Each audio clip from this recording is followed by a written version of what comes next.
On July 3rd, 2015, 35-year-old Crystal Rogers disappeared. Her car was found abandoned 2 days later on the Bluegrass Parkway in Kentucky. Her boyfriend, Brooks Houck, and his brother Nick Houck, a police officer, was brought in for questioning.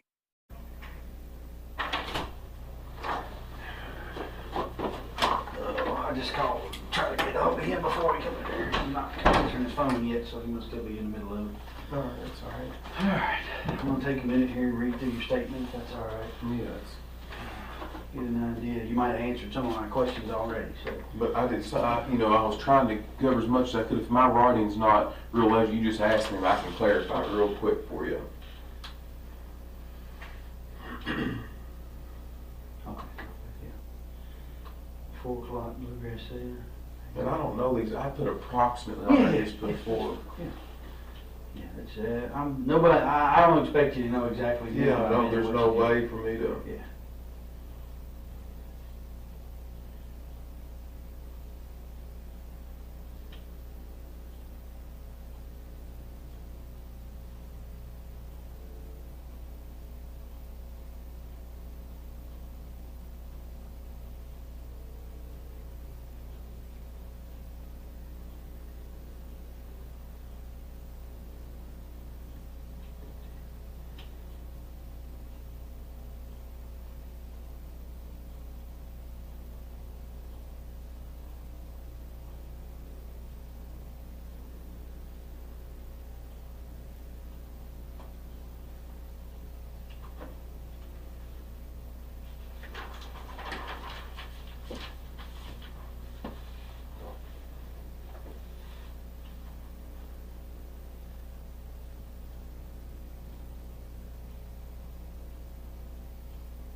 Yeah, that was one of the things that I was confused about, because Kylie had said that she was gone before.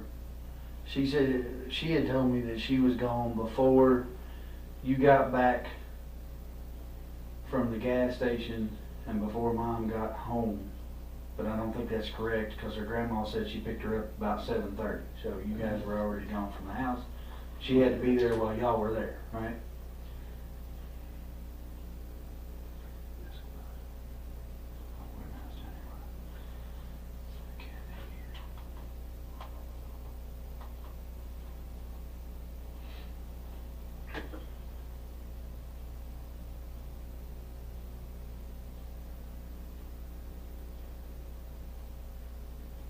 Is this Friday? You ordered on the new construction on Friday? Yeah, and I didn't put that order, but I put all that right there. The further you go, the more clarified I get. I broke it down into segments. Oh, these are the people whose house you were working on? Yeah, all these right here are people that I'm overseeing, that I'm speaking or talking to. We'll just look at my phone to get my exact time. I got my phone in there, and that way you can build a timeline of all this stuff that I do this every day. So me looking back, I had to know what time it is. And right. There's no way for me to remember that. I mean, you'll see the more that you get to looking through there, you'll see how much I've got in my head to try to keep up with. All these are guys that are working for me that help me, every one of them. Okay. And then these right here, I skipped a line to break that and put locations, and then I did it in subdivision, so y'all know where my vehicle, y'all know where I'm at, my phone and everything. Those are the numerical address, the street address, and this is the type of work that I've got going on past that hyphen mark. Those are the type of work I've got going on at each construction site. Every one of them is a separate job. And then this right here is for the whole subdivision. Keep the Woodlawn Springs homeowner subdivision, the president, and all the members, the committee and stuff. I want to keep the subdivision looking nice, trash and debris and all that kind of stuff. The metal grates in the road, the curb and gutter, and all of that. And this is just kind of like a daily thing. I've got to go through this every day to keep everybody rolling and everybody happy. And this switches subdivisions. You see I put copper fields up here, and then these are the number of houses I got going out there. I've got different subs in different spots.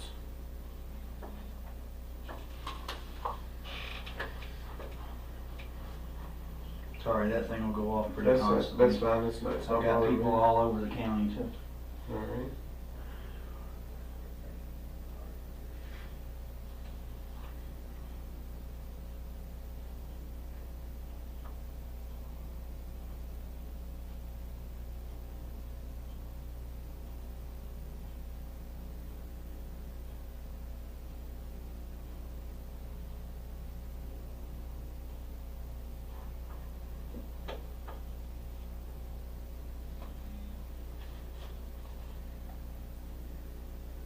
That was him. He's on his way back with your phone. All right.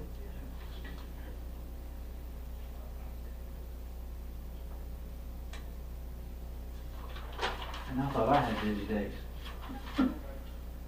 No, I've just been using the custom to this. You know, that's how I grew up. Right. You know, Was your dad a builder?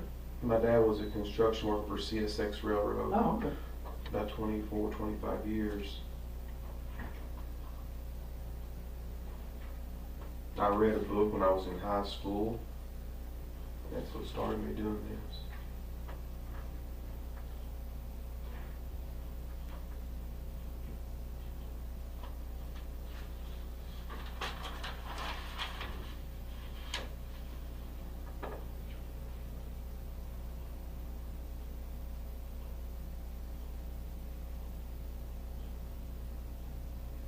Do you know what those abbreviations are? Like Kentucky, Lincoln National, Wilson Muir, Town and Country, Springfield State Bank. Springfield. You want me to write that out for you? No, that's all right. That was the only one I didn't recognize. All right.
Nobody else will write on that though, correct? No, and I'm gonna make you a copy to show you. I want to be sure that Yeah. nobody else, Yeah. you know, messes with none of my stuff. Right, right. No, you're gonna get a copy of it so that you can look at mine and look at yours and say they're the exact same thing. All right.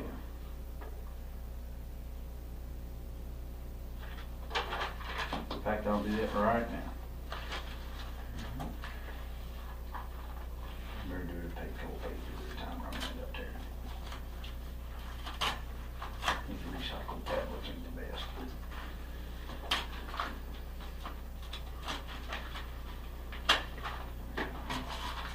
Just a second, I'll bring it right back.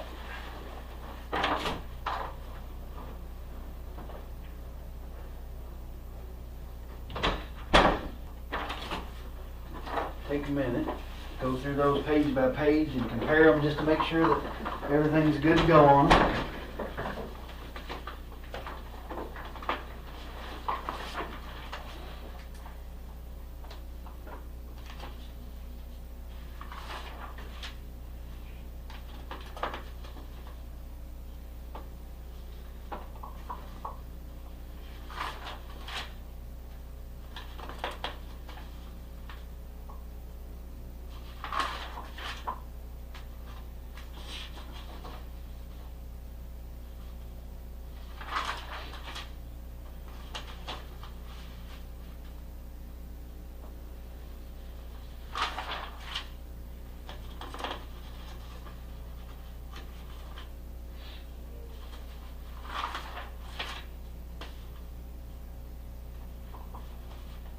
Looks good to me, sir. I'll take the original if you'll keep the copy, and that way we'll both have a copy. Alright, I'll put this in the file.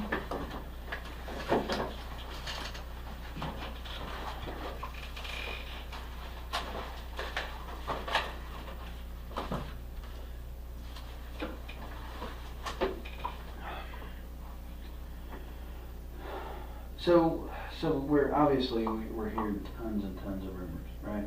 All right. And I know Bardstown is the rumor mill of the world, but in a case like this, you know, should it turn into a homicide investigation, any question that I didn't ask doesn't get asked. Does that make sense? I don't understand what you're saying, but Well, if I don't ask you, then somebody's going to ask me why I didn't ask you later. You see what I'm saying? Sure. So when I ask you a question, it's not to be offensive. It's to get the question cleared up so that we can move on to another. I understand. Yeah, I help however I can. So one of the rumors that we're hearing is that you all had gotten notice from the IRS that you were being investigated for tax evasion. Is that correct or incorrect? No, sir. Not correct. Okay. And again, these are all rumors that people are calling in about. That's so. fine. And where you can get a legitimate source, you're also about verifying everything. Right across the street here, up here at Gilbert Brown Company CPAs does my taxes. He has for several years. If I need to sign a form to release all his documentation on me for that, you're all more than welcome to it. And that's the easiest way for me. These are That's just fine. rumors. Ask whatever you got to ask. Spelling. Had you and Crystal ever talked about breaking up? I mean, obviously we have fought just like any other Sure. any other couple, but in the last several years, I mean, it's came up, but we've always found ourselves together moving forward. Mm-hmm. So that it's mentioned, but it's never happened, and we've always found ourselves together moving forward. Okay. I know she didn't work out of the home currently, but had she worked out of the home recently? Had she had a job outside of taking care of the rental properties? Well, she took care of 2 young children, so she did some babysitting there at the house for some extra money. One little boy was about Eli's size, and other was, I don't know how old, but he was a little bit older. And I don't know how long, if it was 8 months or a year, but she had worked at the store up the road from our house for the, I don't want to say anything discriminatory, I don't want to say if they're not Americans, but they're Indians. All right, yeah. I don't want to say nothing. That's convenience store. Yeah, convenience store. She worked for some folks up there. I do not know that. I think it might be Sandy or Sandeep or something like that, but I don't know. She worked up there at that gas station for quite some time, but that's been quite some time ago. Was that before or after Eli was born? I think she started there before he was born, and she did work some there after he was born. She worked for a pretty good period of time there, but it's been quite some time back. Mm-hmm. Yeah, because he's 2.5. So did you think he's a little bit over than 2.5? Yeah. He'll be 3 in October. Almost 3. Yeah. All right.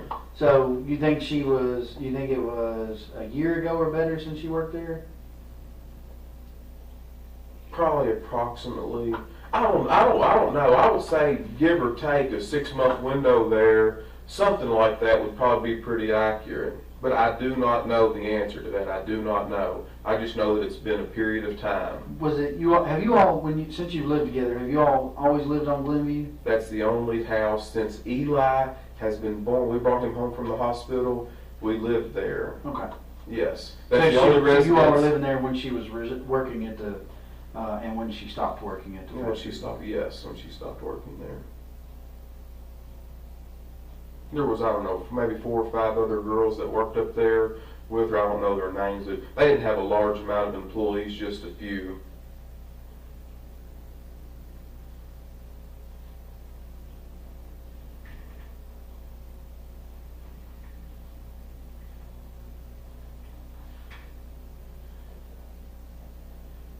When you said you all had, talk about splitting up, had that been more recently, or was that before Eli was born, or had that been?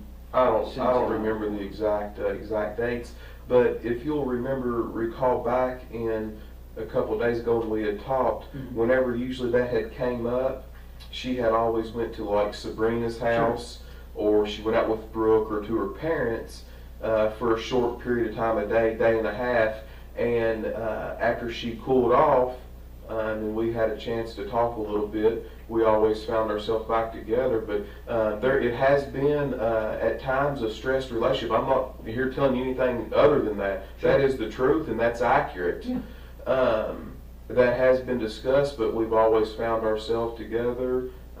We loved each other very much, and that right there is the bottom end of it. Well, the reason I ask is because there are some people that she's associated with that are telling us that she had made some tentative plans to leave, like looking at an apartment at that store above the apartment above the store. I'm just trying to figure out if that was something that was ancient history or if that was something that was more recent. Well, that's news to me. I don't know anything about that. So when you all, let's say the last time you all had discussed splitting up, she didn't discuss any specifics with you about moving to an apartment or anything like that? Just that you all were having some issues and you resolved it? Say all that again. Yeah. Break your question.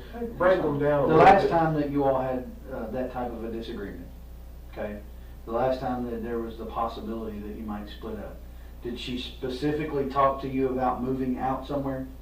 About moving out? No, not anything that I. She's never had an isolated point saying, "Hey, I'm moving here, or moving there." I don't recall anything like that. Okay. No, sir. That was my question. All right. Just if she had. Well, sometimes I know that you all do this for a living. Sometimes I feel like when you ask me a question, you put so many things, and I'm thinking we need to dissect it a little bit so I can answer each part specifically rather than put so. And I'm not. Please don't get upset at me for saying that to you. No. Put so much stuff in when I want to break it down in a simplified, direct question rather than put so much information into one question. Try to answer one and have a bunch of parts in one. No, that's fine. If you need me to, that's fine. What you did right there is just fine. All right, yeah, I just you want need you me to ask ask it a different way or ask. because I want fine. you helping me. No, that's all fine. right, that's all right. That's fine.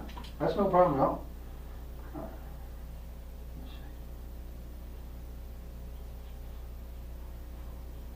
We kind of already established the Kylie thing, but just so I'm clear on it, All right. you got home at somewhere between 5 and 5:30, probably closer to 5, right? Yes, sir. And Kylie was there?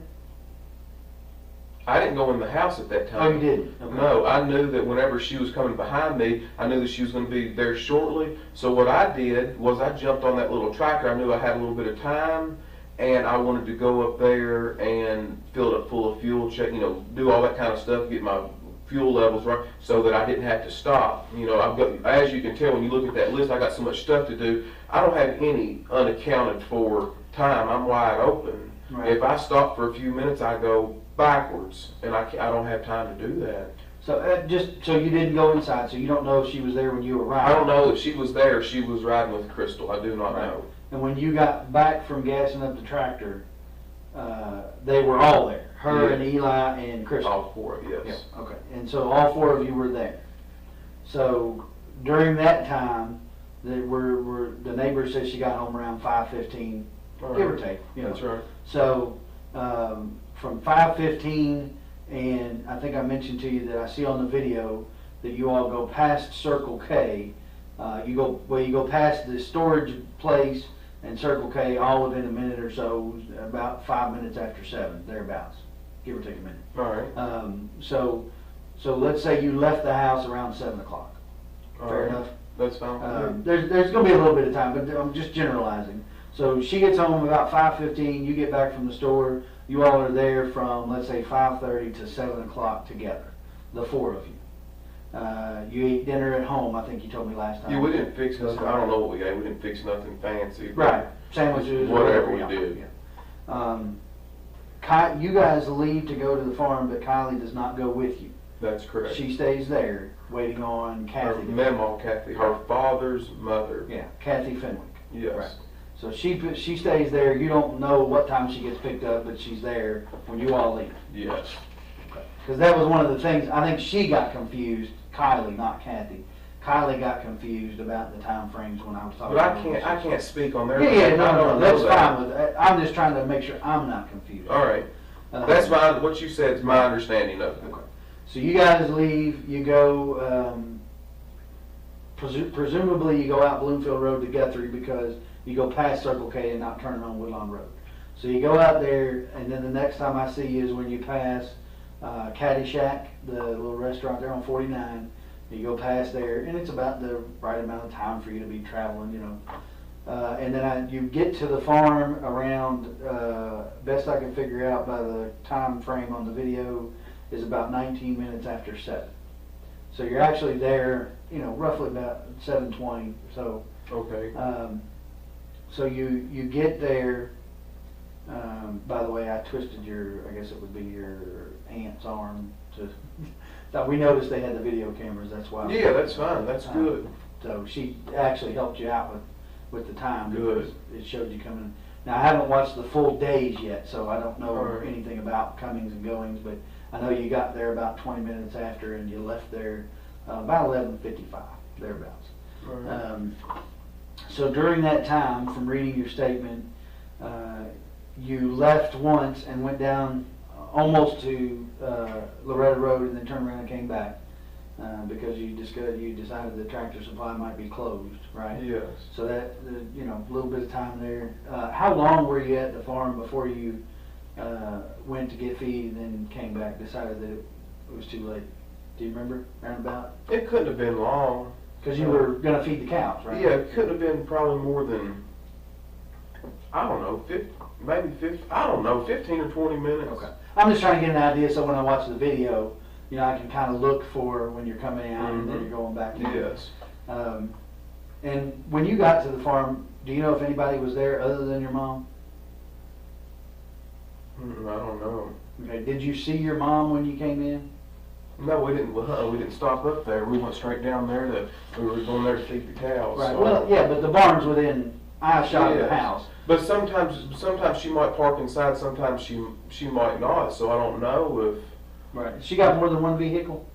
She's got a little red truck, and she's got a white, and then she's got a white SUV. Okay. But I can't. That 15 to 20 minutes is as close as I can, and that's a guess. But I'd say it's pretty accurate. She, I think your mom told me she had been mowing grass. Do you know if she was mowing when you got there, or? She's always outside doing something. She's more of an outside person than inside, but she likes to mow grass. Sometimes she'll mow it whenever it don't even need to be mowed. So.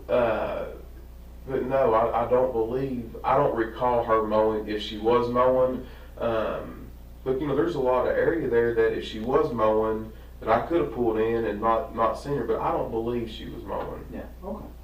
And it's not all that important. I'm just trying to get an idea of what was going on. All right. So there, I noticed when I was out there yesterday, I guess it was. So there's a bulldozer in the drive. Mm-hmm. There's a tractor, actually 2 tractors in the barn, right? There's a tractor with a bucket and a tractor that looked like maybe it was leaking hydraulic fluid. Maybe somebody or was an working on it attachment, something. or Yeah, maybe an attachment. All right. So while you were out there Friday, did you operate any of that equipment to take care of the cows, or how do you normally? Is that No, something I you do don't. by hand. Mm-mm. No, when you feed the cows, you just get the sweet feed and you holler for them, you shake a bucket, and they, because repetitious, they know to Sure. run, they know. I didn't know if you fed them hay. Now, if you're talking about in the wintertime, you have to have a tractor that can handle, we don't do square hay. I mean, in the wintertime, we're going to have to handle a round bale. Right. And that's done by tractor. We're not going to, you can roll one by hand, you got 4 or 5 guys, but I mean, we're not going to do that. We're going to take a tractor and. Right, but I'm talking about Friday. You didn't operate anything No. Friday. Okay. So you just fed them out of the bucket, the sweet Yes. feed. And, so Now, Aaron probably, he's out there raking hay and stuff. He might very well have done that. I don't know if it was Friday, but he's been out there the past 2 weeks doing hay. And I don't drive the equipment because that's not what I do. Aaron takes care of all that, and he bales the hay, he cuts it, he does all the mechanical work out there, and now who is Aaron? the person that does all the work out there. But I mean, is he related to you all, or is he a farmhand, or what is he? Yeah, he's the city mechanic right up here for the city of Bardstown, the bus garage.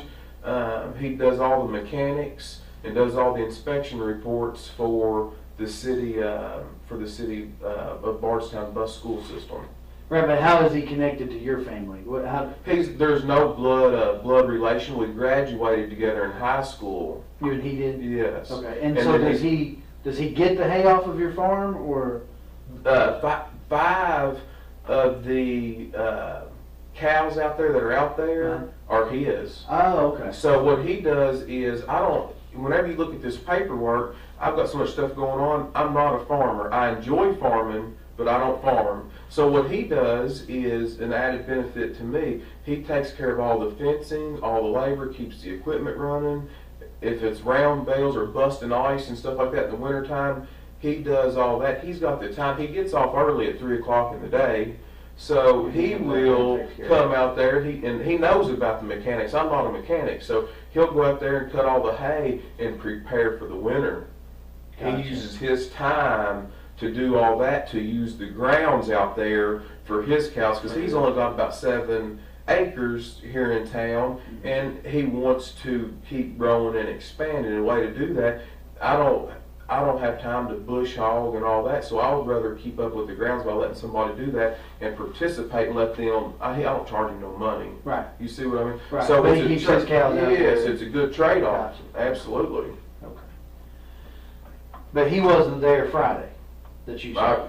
No, he wasn't there Friday night. When you were there. Right. Not before. I don't know Yeah. about before, but when you were there, he wasn't there. So you all fed the cows with the buckets,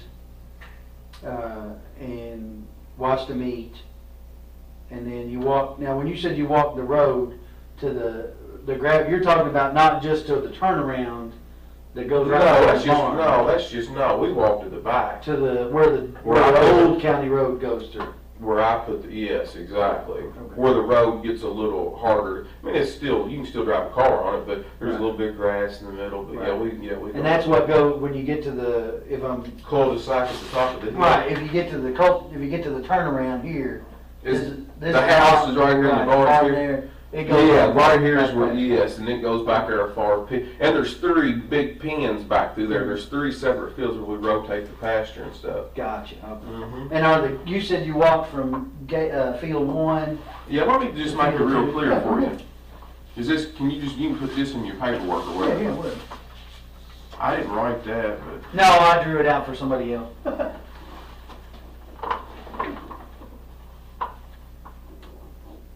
This is the barn.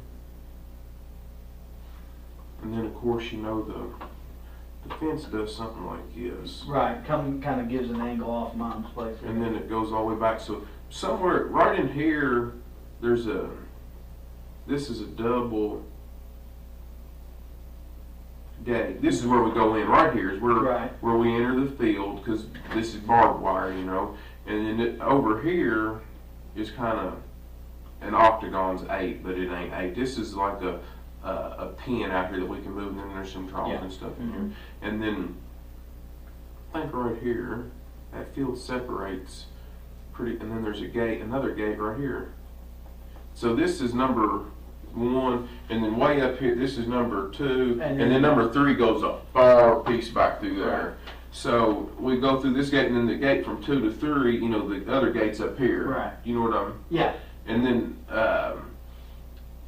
there's more food in field number 3 than there are on these other 2, because these 2 are 8 down close. Mhm. So a lot of times, and it's cooler back there in them ravines and hollers for the cows than if they're on this. And they would rather stay cooler and eat back there. And there ain't a big pond back there, but there's a little pond for them for a water supply too right now. So more often than not, they go back there in that third field. But like later in the evening, a lot of times we're consistent at the times, but sometimes we're not. But a lot of times in the evening, they'll drift up here thinking they're going to get some feed. Right. Yeah. For the sweet feed. Right. Yeah. Right. So you all, when you all went for the cows, though, I think. Yeah, we went in this gate right here, and then we walked all the way back through there. Through. So that because they weren't up in field 1. Yeah. Okay.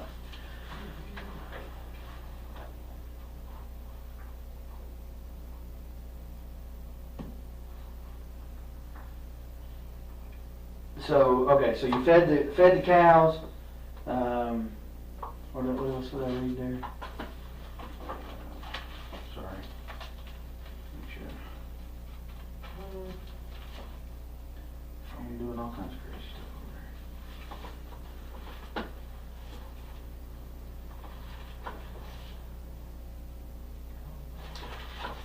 You fed the cows, and then you come back out and you walked the road, right? The road that goes to. Yeah, after we come back out from walking up through here, then we walk out to here, there's another. Did I see your pin again? Mm-hmm. So there's another. It ain't exactly straight, but it looks something like this. That's the driveway. Yeah, this driveway to the barn, Right. and then we walk out the road, and we just walk back through there. Okay. And how long would you say that road goes back into there? Do you know? If you had to guess. I don't know. I bet it's a good mile. From right the here. barn to the end of that road and back. So a couple mile walk going to and from. Yeah, if you go, because there's a cul-de-sac right here. There's also a cul-de-sac I put in up here, and then there's a third cul-de-sac at the very end, by a creek back there in the very back. Oh, okay. Okay. But you think it's about a mile, maybe? I a would little say more, a little close, less? yeah. Okay. So you walked to the end of there and came back. Did y'all do any work on the barn or anything while you were there? No, we didn't do no work on that barn. Didn't work on the driveway or anything like that? Mm-hmm. The dozer, the reason I ask is because the dozer that's sitting there, did somebody use that to put that driveway in or put rock on that driveway recently, or? No, on Saturday I moved it over there. It was parked. That dozer, I've got a skid steer also broke down. Right. I've got a skid steer right here with some weeds growing up around it. Yeah. And then I had a dozer.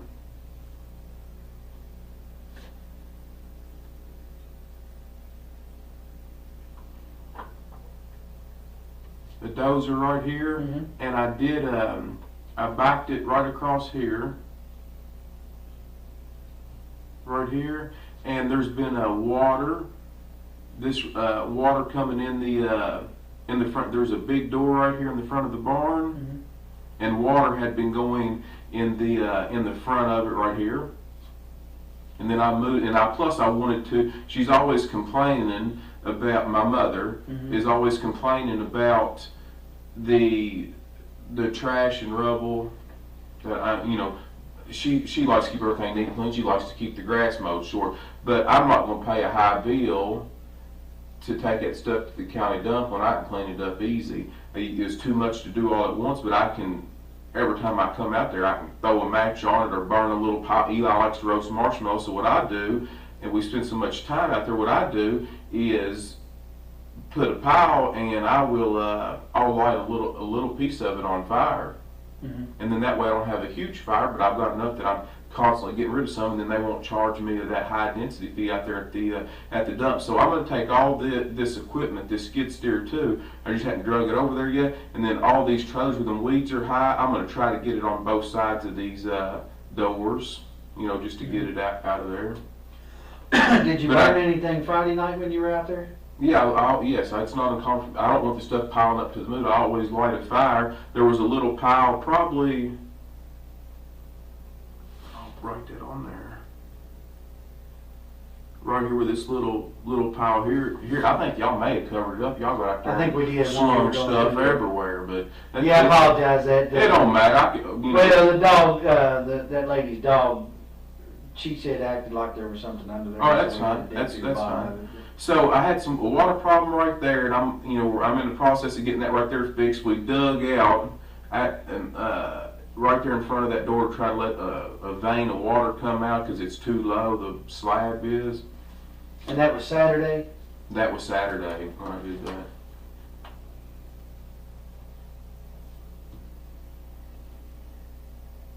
Do you remember what time Saturday you got out there? Mm-hmm.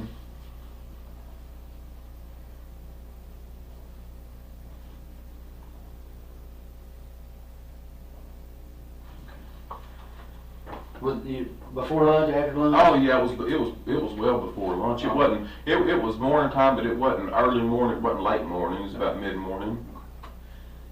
So you had a little fire. When was that? After you took your walk or before you took your walk? I lit it. I don't know if I lit it right before we took off walking. I know we fed the cows first because I want to do that as quickly while we had still plenty of daylight. I don't know if I lit the fire before we walked back here or right when I got back. I could have done it either one. I don't remember. Mm-hmm. So you lit the fire. I'm assuming then you probably don't leave until the fire burns out. Would you leave it burning? I don't know. I generally don't like to walk away. Yeah, but if it's just a bed of coals, I mean, it's not like burning. I wouldn't leave if I thought there was any danger. Not when especially when I got all this equipment and barn and stuff there. But I mean, if it's died down and it's just a big bed of coals, I'm not too worried about it. You know, so, especially if it's not in August or September when everything's just perfectly dry. It wasn't. It had plenty of rain. Yeah, and the ground's wet and dew's on. Yeah, it's not a big deal. To me, I'm not a firefighter, so. But you definitely moved the dozer on Saturday. Yeah, I moved the dozer on Saturday. Is there a septic system with that barn? There is. Okay. It's never been hooked up. There's never been a toilet put on there. But I tell you who put it in there. And he can tell you exactly how 100% it was done. It's Casey Ballard. Casey Ballard did it? Mm-hmm. And Casey Ballard, is that her? That's her brother. That's what I was thinking, yeah. So he put the septic, is there like an opening somewhere where you can access it? Oh, yeah. Maintenance and whatnot? Mm-hmm. Where would that be at? There's a big pole out in the middle of this, in field number 1 right here. Uh-huh. There's a great big pole like this right here. Uh-huh. That marks the end of it. It's got one big lateral, big pipe on it, and it's marked out there so someone don't crush it with a tractor. So the opening for the top of the septic tank? No, the top, you're talking about the lateral line? Yeah, that just daylights out. Right. There's a big, underneath that, right where this fence is right there, Uh-huh. there's a big round lid right here. Okay. Next to fence for field 1. Mm-hmm.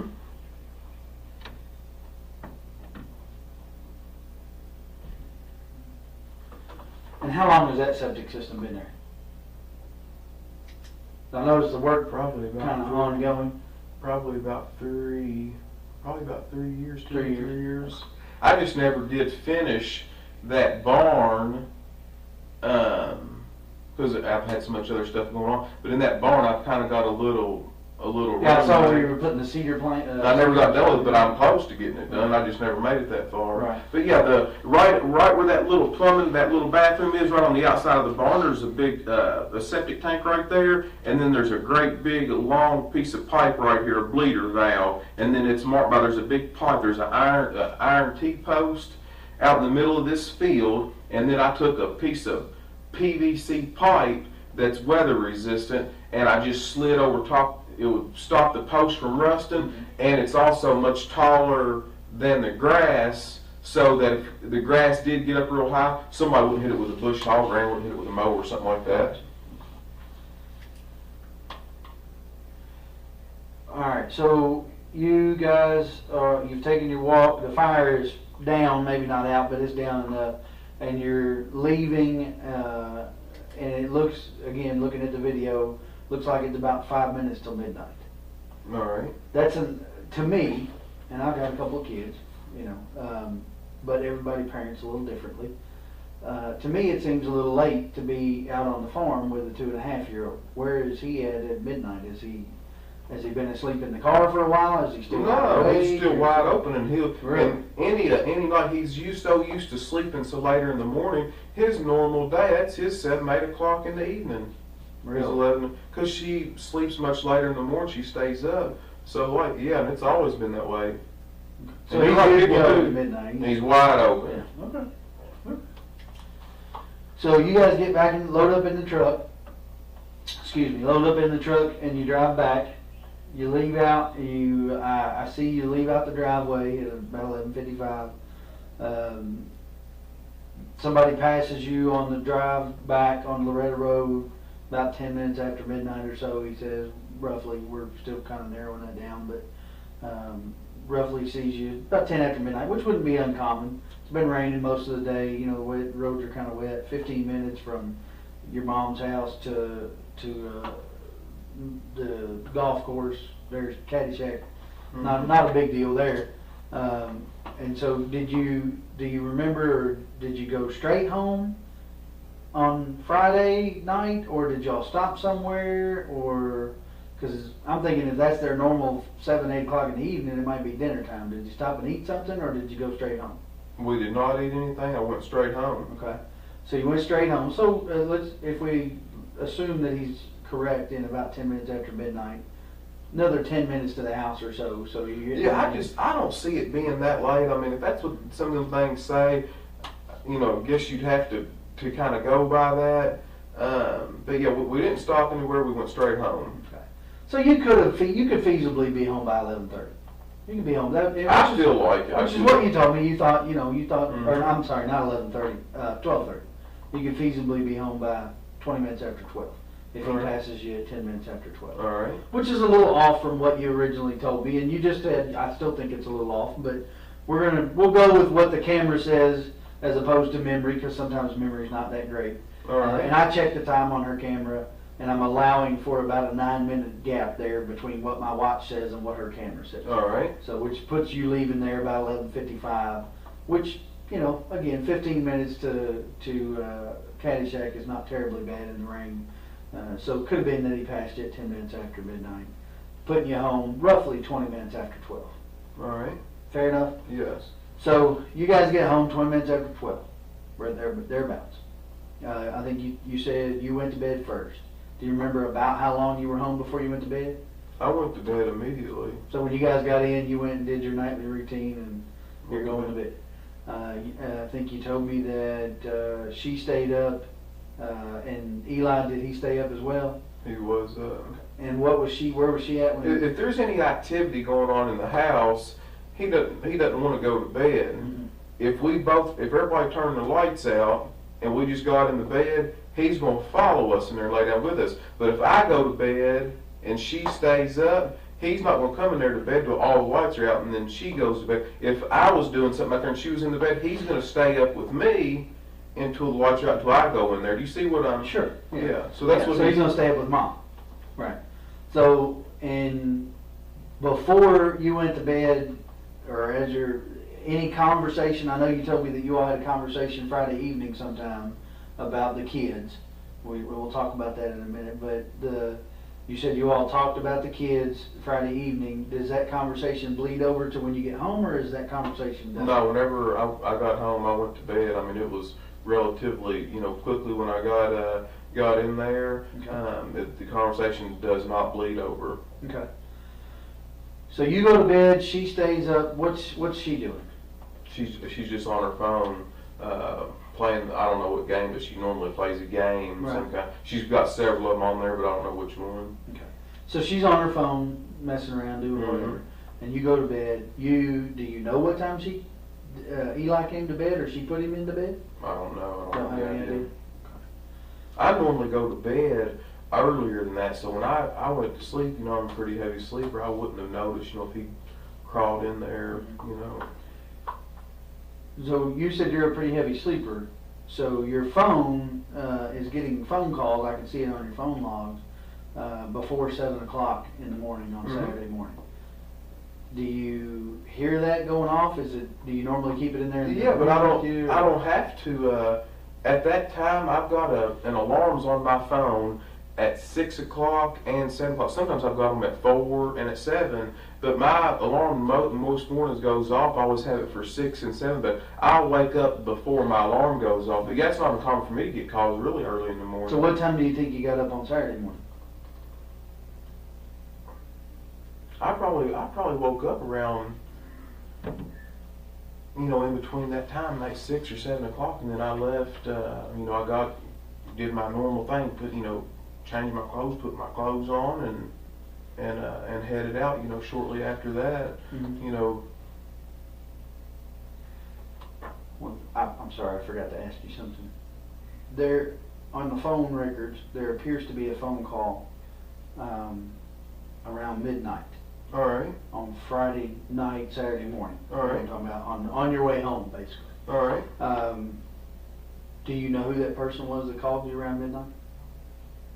Do you remember No, taking a phone call? Can you just call the number back? I don't. I mean, I could. I could. What's I your could phone look at number? your phone and Yeah, see look what's at in my there. phone, but I don't remember You that. don't remember getting a phone call on the way home? Mm-mm. Would it be unusual for you to get a phone call at midnight? I mean, it is for me, and I work for the sheriff's office. I get calls quite regularly. But Some of the people that do the tile for me, I wouldn't put it past them to call me at any time. They lay brick through the day, and then they're tiling my houses at night. The Thomases I wrote on there, Derek and his brother Tyler Thomas, they'll call me at any time. And I've got even if it's just one day, I don't pay them people by the job. They got to get paid by the hour, and then when they get done with it, I pay them. right. That's just what we've agreed on. But yeah, those folks there call me any hour. It was a pretty short phone conversation is the only reason I asked it. Mm-hmm. Kind of unusual to get a 13-second phone conversation at midnight. It is for me. It may not be for you. But, All right. we'll Check it out. Yeah, we'll check look it at out in contacts detail. and That's see. right. So Saturday morning, you wake up sometime between 6 and 7. I think we decided that Danny Singleton, is that his name? Mm-hmm. A guy that works for you, was calling you and called you pretty frequently. You said sometimes you give him incentive to work on Saturdays, Yeah. and that may have been why he was calling you. So did you go do some work Saturday morning before you went to your mom's house? Before you went to the farm?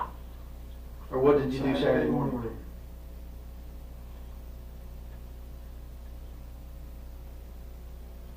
No, I didn't. I didn't do any other work on Saturday morning. That's where I went out there to the farm. Mm-hmm. I don't know exactly what time I got out there, but that's what I had done. Mm-hmm. So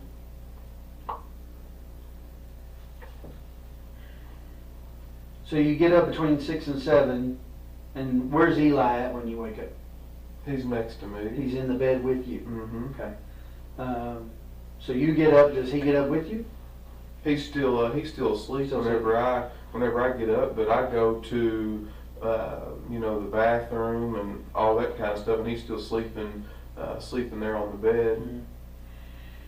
And so when you wake up, he's there, but Crystal's not. She's not. Okay.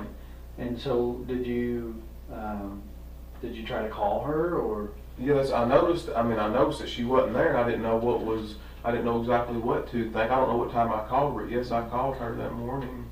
I mean, did you call her before you left the house to go to the I don't farm? remember what time I called her. But do you remember where you were at? Were you at home or were you at the farm?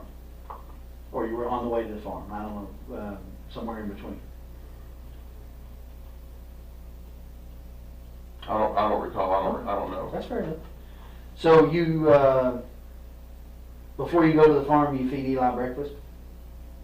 I just not before we got there. I normally get those squeezable yogurts, got all them vitamins and minerals and stuff in it, and he likes to eat stuff like that for breakfast, and it's easy. He can do that in his car seat or whatever he's got to do. So you think he was eating on the way to the farm? I don't think he was. I know he was. Okay. Now, how much of the yogurt he ate, I don't know. I'm not worried about that. It's not a question of what he ate or how much he ate. I'm just trying to establish. Well, he's a healthy boy. I can tell pattern you. of behavior from that weekend. You know, and here's why. And I'll be honest with you. I have been all along. Will continue to be.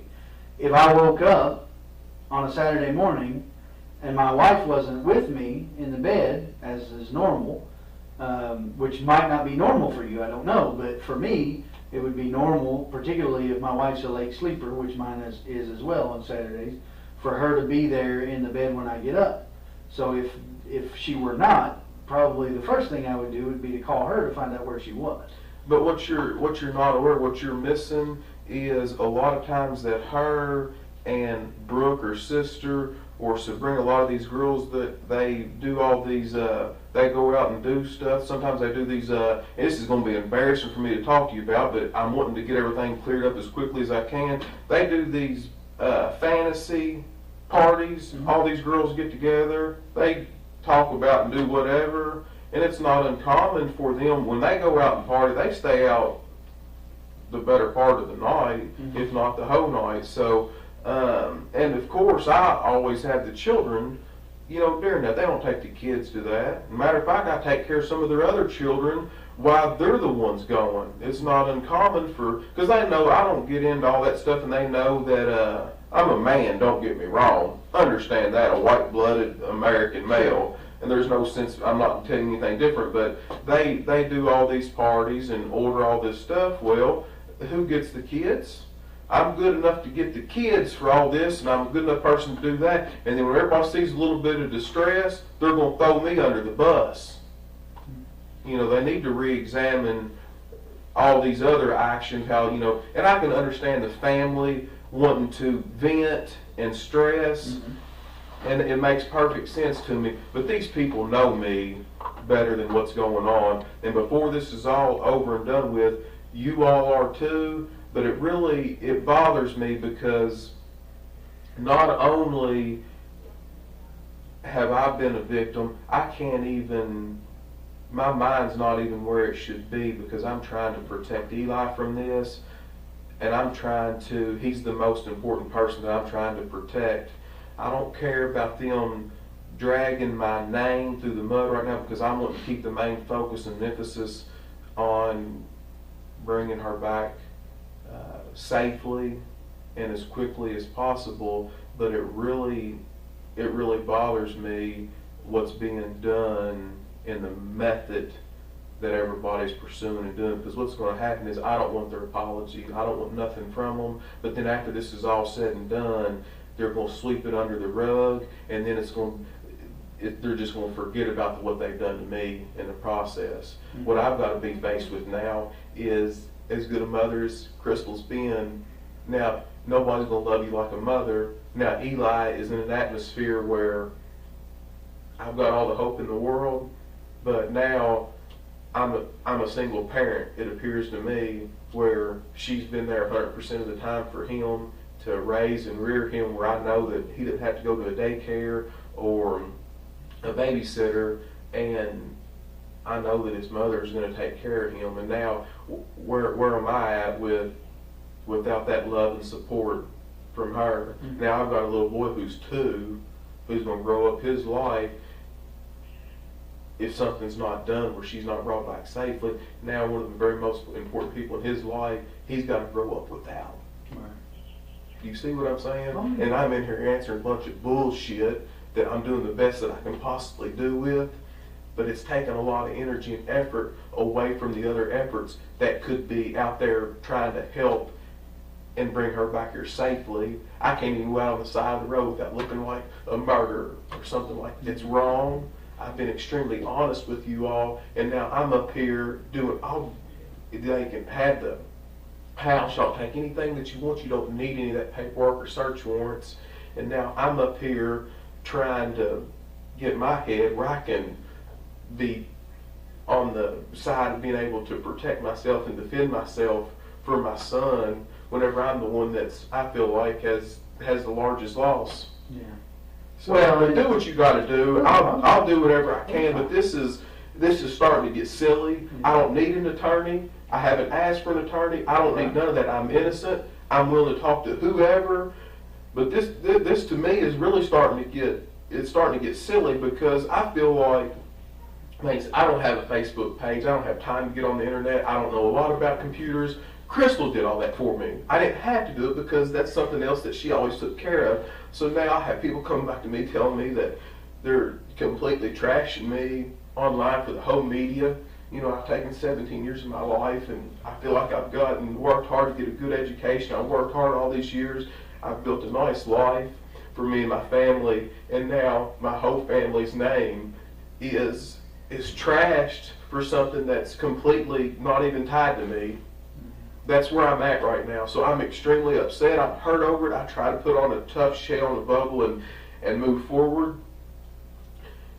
It's extremely difficult to get up in the morning and push on and look at Eli and know that here I've got a million things going on that I have to get done. And then who's going to suffer? He is. And it's not right. I'm ready to hire an auctioneer to sell all this stuff so I can be there for him like Kristen.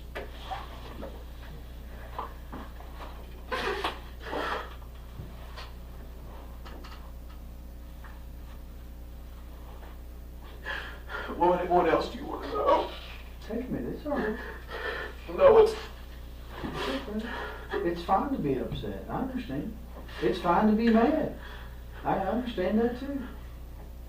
He's there asking for everybody. This is a shock to him.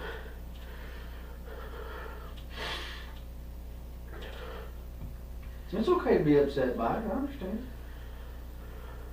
It's okay to be upset at her family. They're Yeah, but their emotions are so shot right now, and I can understand it. And I don't, if that's how they want to be. But you're allowed to be emotional too. That's okay. fine. You're allowed What to they're be mad about is the darn cell phone that I took away from Ashley because her mother told for me to take it away from her. That's what they're mad about. And it's just been a spiral since then in October. And ever since then, their attitude towards me and everything is so wrong. For punishing a 16-year-old girl when she's not hurt, she's not hit, nothing like that. And I'm the worst person in the world for having any, and I understand I'm not her dad, I'm not her disciplinary figure. She disobeyed her mother. I followed a direct order from her mother. Mother couldn't get it from her. I took her cell phone from her. And then it's just been hell ever since. That was the whole thing about the wrist? Yes, exactly. Yeah, they took her up to the hospital and did the same with CPS and all this bunch of garbage.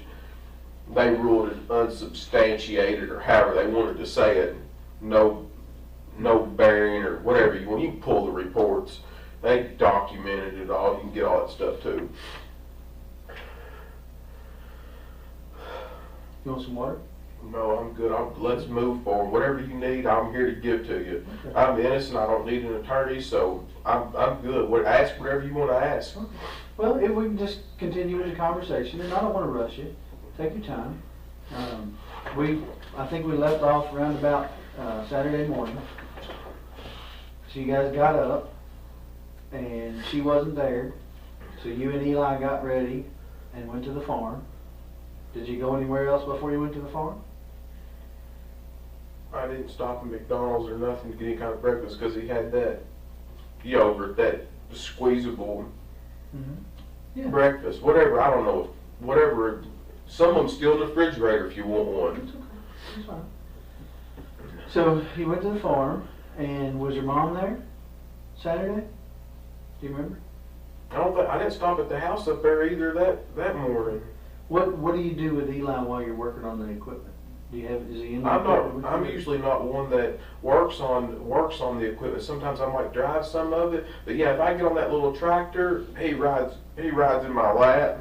No, but I'm saying you said you worked on the driveway, on the drive in front of the barn there. So Yeah, but no, he's got 5 or 6 tricycles and big wheels and stuff like that. He plays on. It don't take a lot. This isn't about your parenting skills. Don't misunderstand. I understand. Yeah, but I'm not asking you about that. But what if you're working on the dozer? Is Eli in the dozer with you, or is he out playing in the yard? Or? I'm not really working on the dozer. He's got 5 or 6 of them tricycles and big wheels things that are at the barn. And if he's not out there with the cows or something, he rides them little toys around. We got them down there in the barn. We got them out there in the driveway. It don't take a lot to entertain him. A lot of times he pedals or does whatever he does. Sure.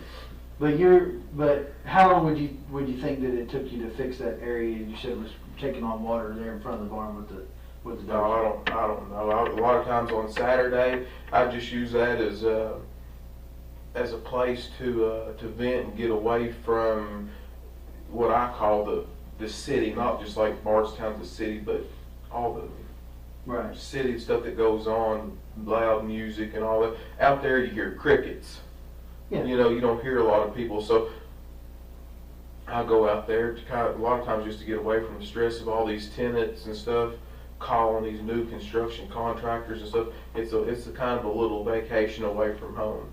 Right, but you told me earlier that on Saturday you fixed the spot in front of the barn where the water was going in. Yeah, if the water's not if it's not been like raining a solid week or whatever, you can't really tell if it hits and misses. Sometimes if we get a substantial amount of rain,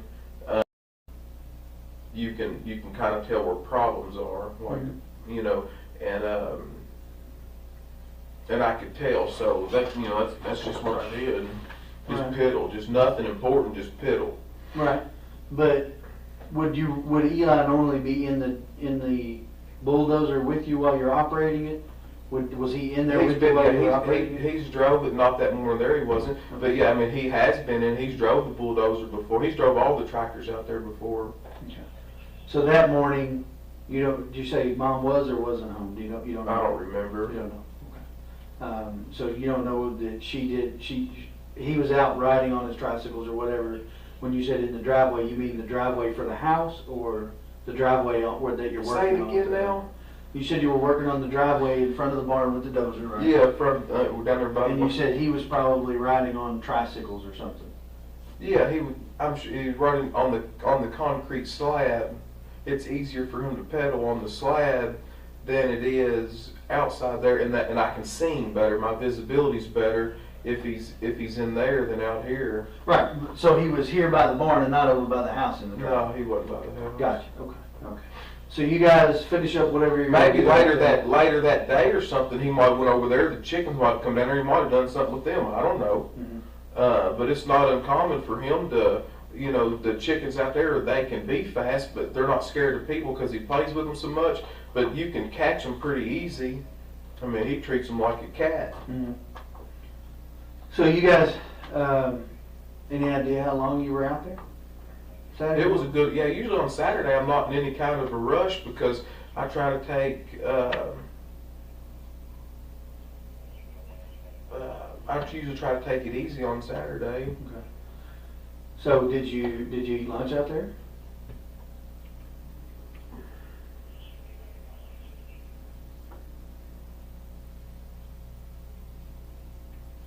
I don't know if I ate lunch there. I know I ate supper out there at Fabian's house that night because he had everybody over there at his house there's about, I don't know, maybe 150 people over there at my mom's brother's house. We went out there for a short while. It wasn't real long. I know I ate there. Eli ate there. I don't know what we did for lunch. I can't remember. Okay. Did you go from the farm to Fabian's, or I don't know if I took I may have went home and taken a shower from being out there on the farm. I don't want to go there smelling like a bunch of cows. Sure. I may have went home. I'm not sure. I don't know. I may have went home and took a shower and then came back. That's more than likely what I did, but I can't remember. Okay.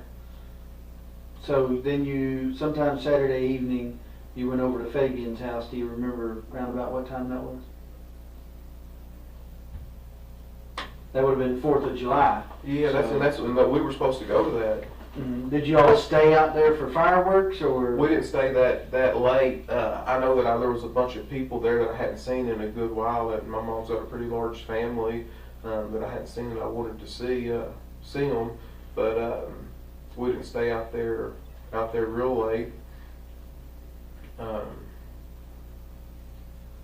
Any idea how many times you've called Crystal at this point?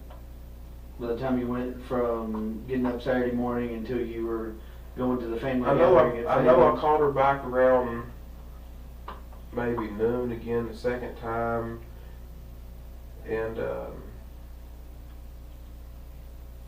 I don't know what the exact time I called her after that, but I know that sometimes in the past, if I've called her to blow her phone up, it made it worse. Mhm.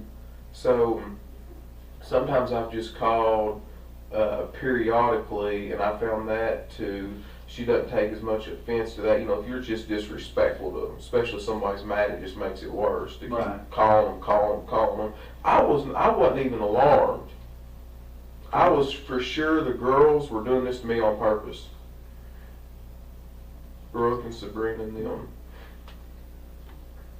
So while you're at the family gathering at Fabian's house, anybody ask you where Crystal was?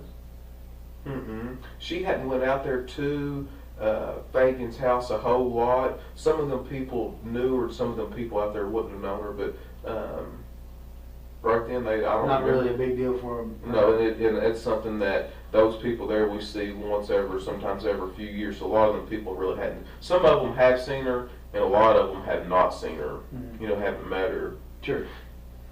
So like I So said, it was a substantial amount of people. you're out there. You said did you say you didn't stay for fireworks? No, we didn't stay that late. So you and Eli leave before dark. Mhm. But that's usually when people set off fireworks on 4th of July. And do you go home? You go to somebody else's house? And that was on Saturday. Yep, that was Saturday. Do you go to Mom's? Where do you go after you leave there?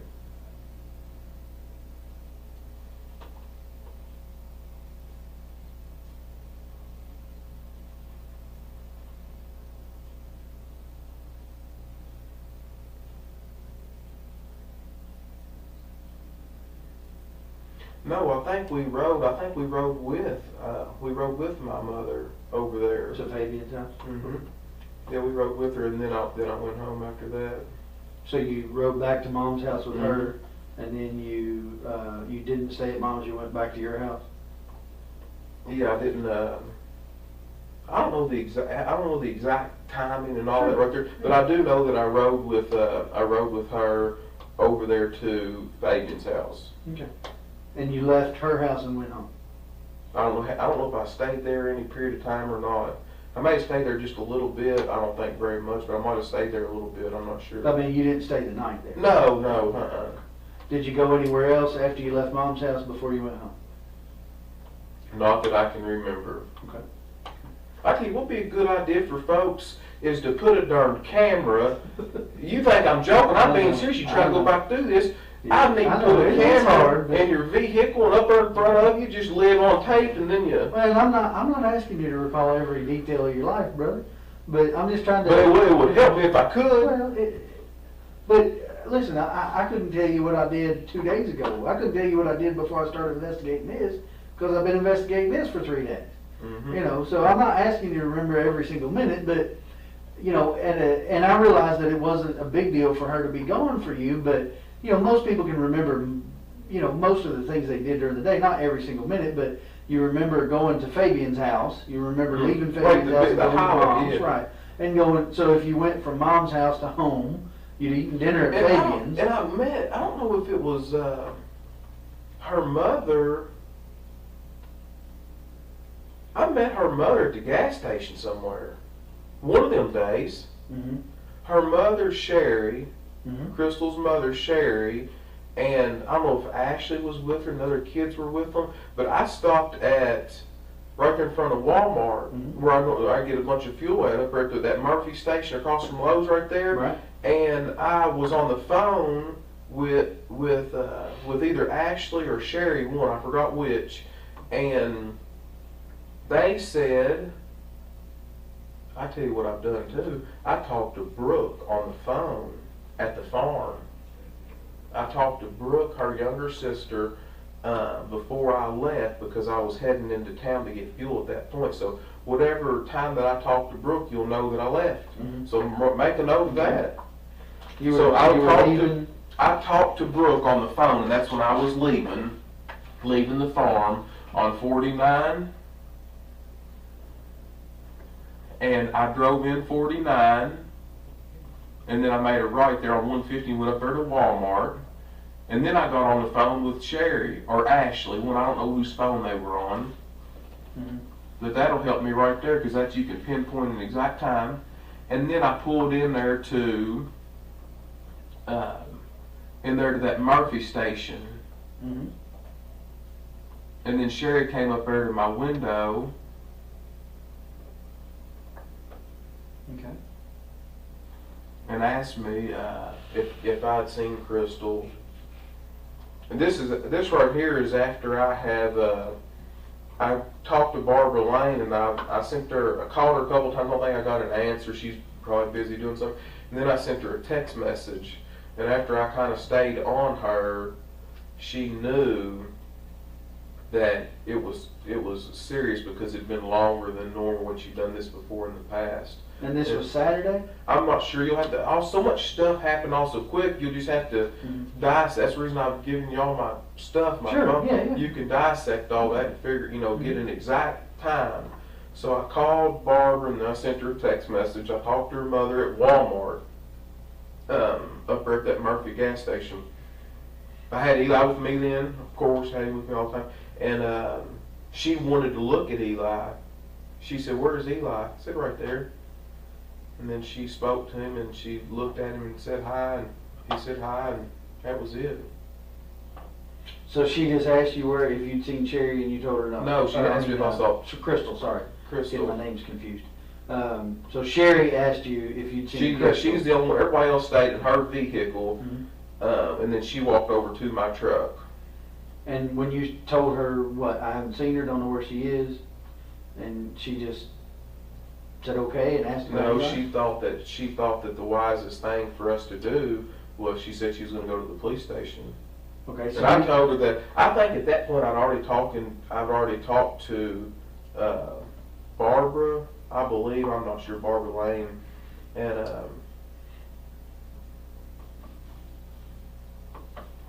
I'm not sure. I don't know the time periods. I don't know. I just don't know. That's fine. So and then I went home. So Saturday you went home after The gas station. So you think that was okay? So you think the gas station was between leaving the farm and getting showered up before you go to Fabian's? No, that's incorrect. Okay.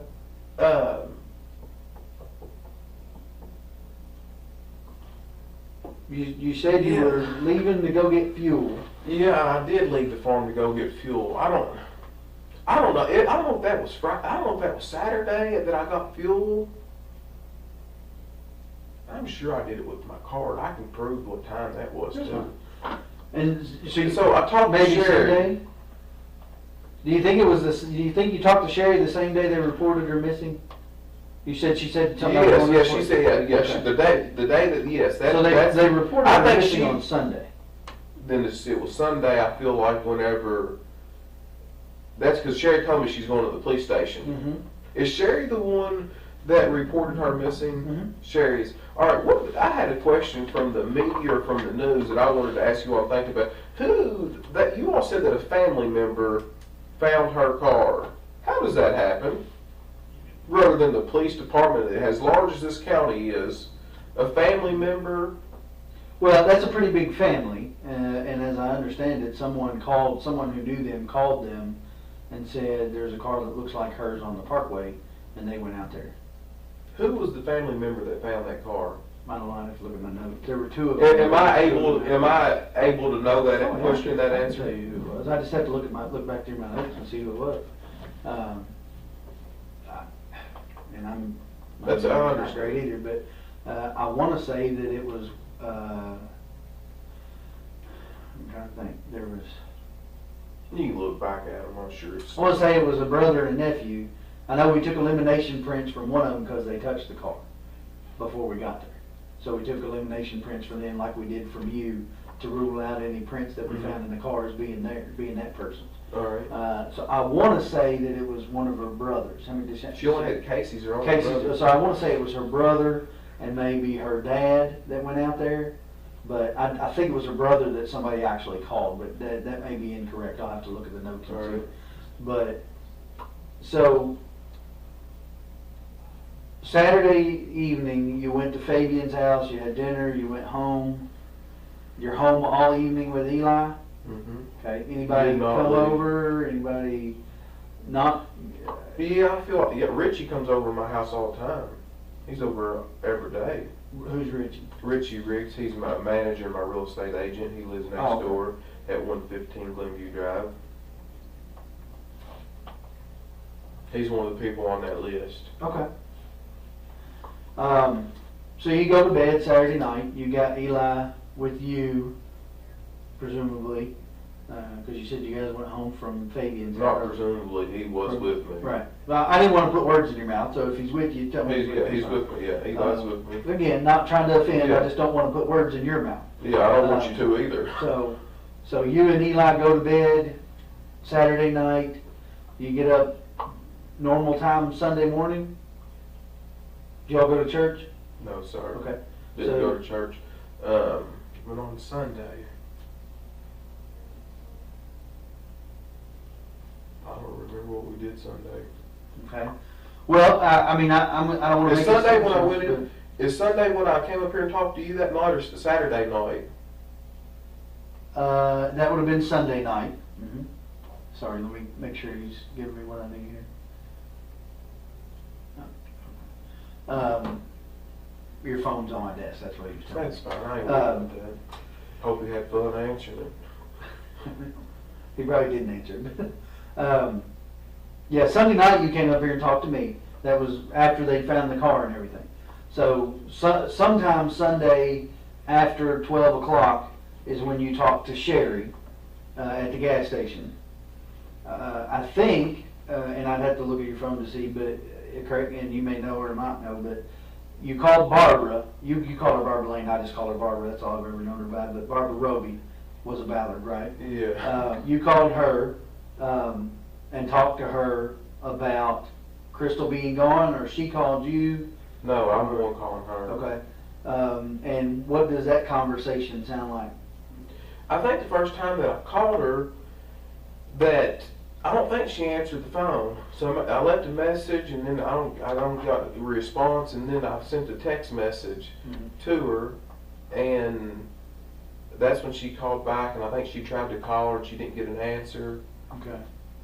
And So I'm piecing things together from what they've told me as well. So at some point you do talk to her on the phone, but when you get up Sunday morning and Crystal's still not home, or you're starting to get concerned, that's why you called Barbara? Or? Yes, exactly. And that's the reason that I did call her. But before then, I wasn't alarmed. She done this before, right? And I wasn't alarmed. That's all there is to it. Yeah.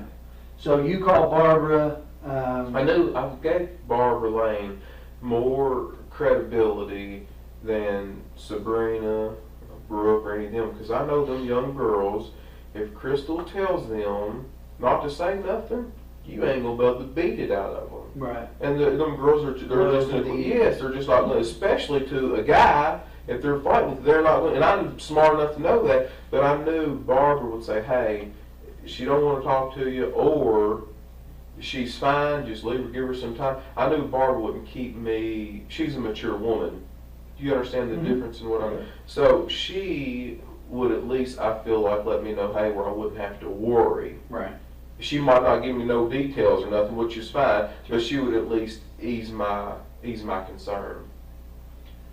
And that's the reason I called her over Sure. these other people, because I knew I'd get further with her.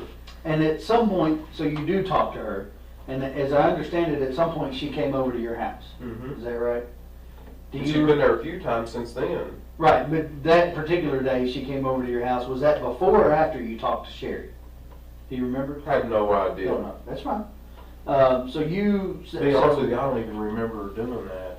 I remember seeing her a bunch more this last little bit than I really ever had before, Mhm. but I don't, as far as talking to Sherry at the gas station Right. and then keeping everything synchronous, I have no idea. Mhm. None. Okay. Well, I mean, I know that Sherry was here at 3 o'clock thereabouts filing the report, the missing persons report. So that part I can kind of figure out, okay, so it was sometime before 3 o'clock that you talked to her at the gas Mhm. stations. I'm thinking probably, closer to that time than farther away, not early in the morning, what have you. And then, of course, fast forward till they find the car at 5 o'clock out on the parkway, and the sergeant responds out there, and then he calls me, and then I come out and start investigating, and obviously I call you to come and talk to me about the last time that you saw Crystal.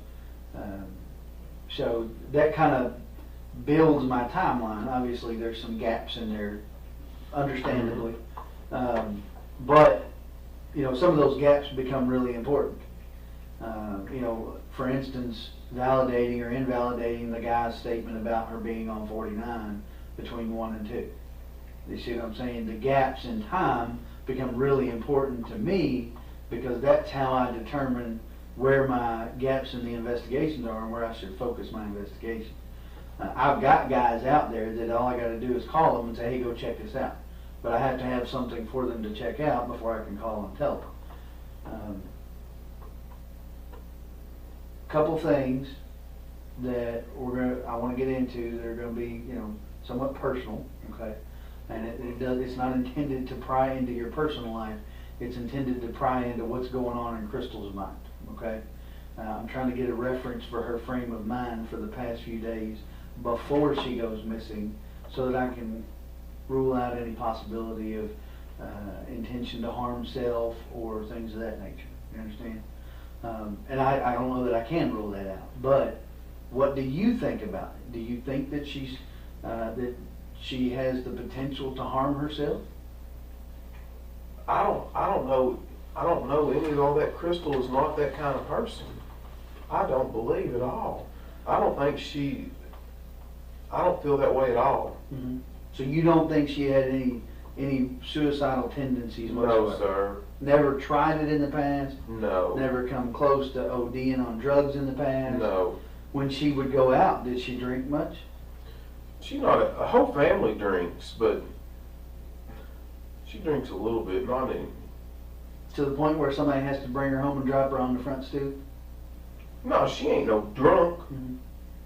Well, you said sometimes she goes out after you go to And bed. they do drink and they need a driver, but they're not what you're describing is like a sloppy drunk, just somebody got tore down. I mean, Right. that's not an accurate picture of her. Okay. I mean, she likes going out and having a good time, but I mean, she's, I guess, I don't want to say like a maybe conservative person, but Sure. just a normal, typical Social drinker. Yeah, a normal, typical person likes to have a good time. I mean, that's it. So, if you had to guess, how often would you say she would go out? She doesn't go out real often, not real often. I mean, she's got all those, all her kids, and we got Eli. I mean, we have a pretty busy lifestyle, and seems like we've always got kids here and there. So I mean, Right. we don't have a whole lot of time to do that, and we don't like to get babysitters all the time. Sometimes if her parents have a couple of the kids, or Keith might have a couple of them, we might go out with. Usually, with Eli, we don't usually seldom ever get a babysitter for him, Mm-hmm. and we take him with us. But other than that, Well, I guess the reason I'm confused about that is because you said it was not unusual for her to go out with the girls It's not unusual. Yeah, so help me understand. You mean But that's when once I've a got month kids. or once every other month, or I mean, how much time are we talking about here? You know, because my wife might have a girl night a couple times a year, but she might not be the typical wife either. I don't have Maybe any idea. probably about 2 times every 3 months. Okay. Like once every 6 weeks or something like Sure. that. So you said that Eli generally does not go to a babysitter. No, So he that- doesn't. I don't want him at a baby, and I certainly don't want him at somebody's house that smokes. I just don't. I don't want it. I'd rather just keep him right with me, and I'd rather, if we're going out doing something, I'd rather just take him right along. Mm-hmm. You know, right along with Well, us. so that kind of brings me to one of my questions that I had. When we talked a little bit about the last time that we talked when we were at your house, and you kind of explained it. You know, and I get the fact that she would tell the kids, you know, hey, we got a babysitter for the night or for the evening, we're going to go out, Mhm. you know. I get that. You explained that the other kids kind of get jealous And if you guys are we gonna don't go. want to hurt their feelings. Sure, sure. Especially Kylie, the situation. She's always wanted any kid really wants a father figure in her life. She's really struggled in that area, and her mother doesn't want her to think that she's pushing one of the children out and then the other one can go with us. I mean, that's normal. I mean, in my opinion, Sure. it is. And I get why she might tell Keith that, because Keith has 2 of the kids. She Mhm. doesn't want him to tell them differently than what she's told them. Are you familiar with a woman named Christina Holly? I know. Yes, I know who you're talking Okay. about. There are some text messages between her and Crystal on Friday. And she's asking Crystal if she wants to go to Chuck E. Cheese, I think it was. Something to do with the kids, something Right. with the kids. And she tells her the same thing. Well, we've got a sitter for the evening. It's our first time being kid-free for a while, so we don't want to, you know, we're kid-free. We're going to enjoy ourselves. Right. Why would she lie to her about that? I don't know. I can't answer that question. Are her and Christina close? Yeah, I mean, they've always been good friends. I know exactly who you're talking about. Do they? I mean, close enough that they see each other on a regular basis every few days, or No, talk on they the phone, or they talk on the phone, but I don't know if they see each other that often. Uh-huh.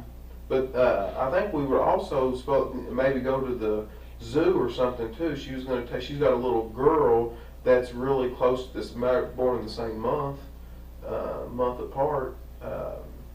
as Eli? Yeah, it's Eli. Mm-hmm.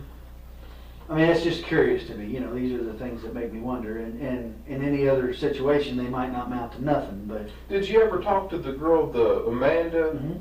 All right, and so she says there was no plans for her to babysit. all right. So, but that doesn't necessarily mean that Crystal hadn't planned for someone else to watch him. I don't know that. I mean, you know that because you and Crystal have him together, but I don't know that because I don't know you guys. You know what I don't I'm know. saying? Maybe sometimes she might use Crystal's phone. I don't know.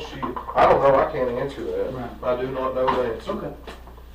But as far as you know, you all did not have plans for a babysitter that night. No, Friday absolutely night. no. The plan was all along for you guys to go to the farm. Yes. Okay.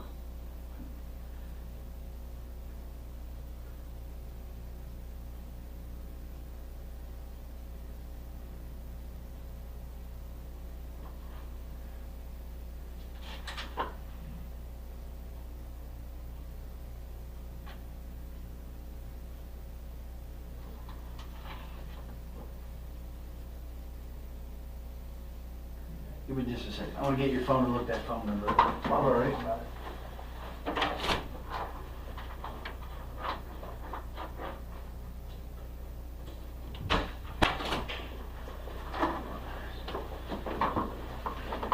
Okay, if we put that number in. Yeah, go right ahead. Do what you gotta do. Looks like you got a couple of messages. Yeah, I don't that's hear. fine. I don't know how to do that. You I've just got an do- Apple phone, so just I You think. just want to put the number in, right? Or check contacts or however you do it to see who it is. Yeah. Check this one. 492-1390.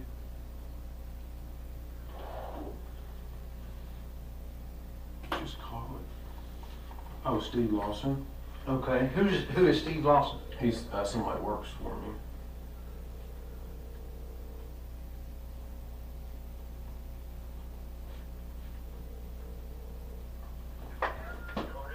Hey, Steve. Hey, I can't hear you real good. I'm gonna ask you to speak up a little bit, okay? Okay, sir. Hey, I was wanting to know. Hey, I've got some things going on next week. I'm gonna need your help with it. Are you already booked up, or can you help me? I haven't moved up yet. I'm still looking for a place. That's why I needed them numbers from you. All right. Well, I can write them all down and get them there for you. But I was actually talking about doing some more work with your little skid steer and so forth. Mine's still broke down. Well, like I said, get it with me tomorrow. I'm coming. I know you have a hard time hearing me because it's where I'm located at. All right. So just get in touch with me tomorrow and we'll see what we can do. But my question, I just want to tell you, I'm sorry about everything that's going on in your life, brother, and I got you in my prayers. I said it is a very difficult and trying time, but I appreciate you you saying that. But hey, I need your help while I got you on the phone here. Do you remember the other night you called me really late, and I forgot what you asked me. Can you? I guess we wasn't on the phone. I might have been tired. I know it was pretty late at night. Can you remember what you asked me or what you were after? I can't remember. Yes, sir, I can. I called to ask you for them numbers for her house. Oh, for a rental house. Yes, sir, And I did. and what did I forgot? What did I tell you? You told me that you would call, what's her name, Katie or whatever, she handles all that. Crystal. Crystal, okay, I apologize. Yeah. And you said she handles all that, and that you would get back with me on it. All right. Thank you so much. Now. Hey, if there's anything I can do, you give me a call. Thank you. You have a good night now. Yes, sir. God bless you. Thank you.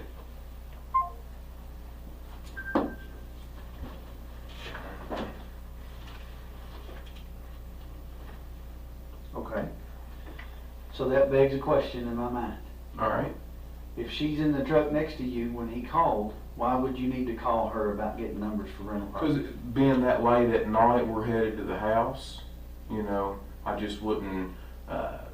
She normally's not going to deal with stuff that late. And I mean, I probably didn't even look at the phone to see who it was calling me. I'm sure I just answered it. You know. But he said you told him that you'd need to call her. All right. Why would you need to call her? I mean, that's an odd phrase for someone who's sitting next to you in the truck. Do you understand? You see what I'm saying? Yeah, I see exactly what you're saying. But I mean, that's what if that right there is what I told him, that right there is what I told him. We wasn't on the phone that long, but normally I would just she handles all that, and that's what I would do. She's not going to want to mess with that kind of stuff that late. I'm sure I probably tried to answer the phone really quickly,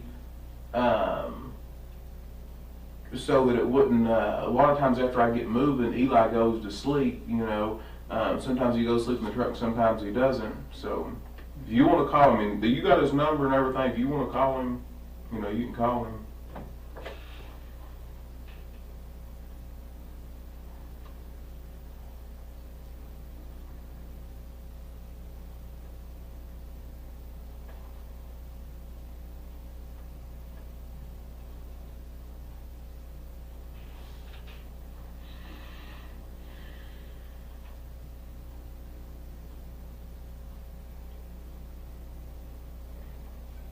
What do you think happened? I'm shocked. I do not know. I mean, you told me that she doesn't do drugs. She's not on any kind of drugs that I'm aware of. She drinks socially on occasion. And mildly, yes, not any kind of. Every 6-8 weeks, something like that, right? Has she ever had trouble with depression before? Not really, not to my knowledge. I mean, there's always stress that's your highs and lows in people's life, but I wouldn't classify her as a stressful person or someone that's deeply depressed. Well, I know Keith Rogers, her ex-husband, or still current, but not together. I know that he has had a drug problem in the past. Was But that she don't- was she with him during the time that he had the drug problem, or was that after? Yeah, I mean, I'm not, you guys got I was mean, she I think, involved in that? I at the think time? that he has fought that for some time, and I think that she was obviously definitely in the picture while that was going on, but I don't, to my knowledge, she didn't get wrapped up into any of that.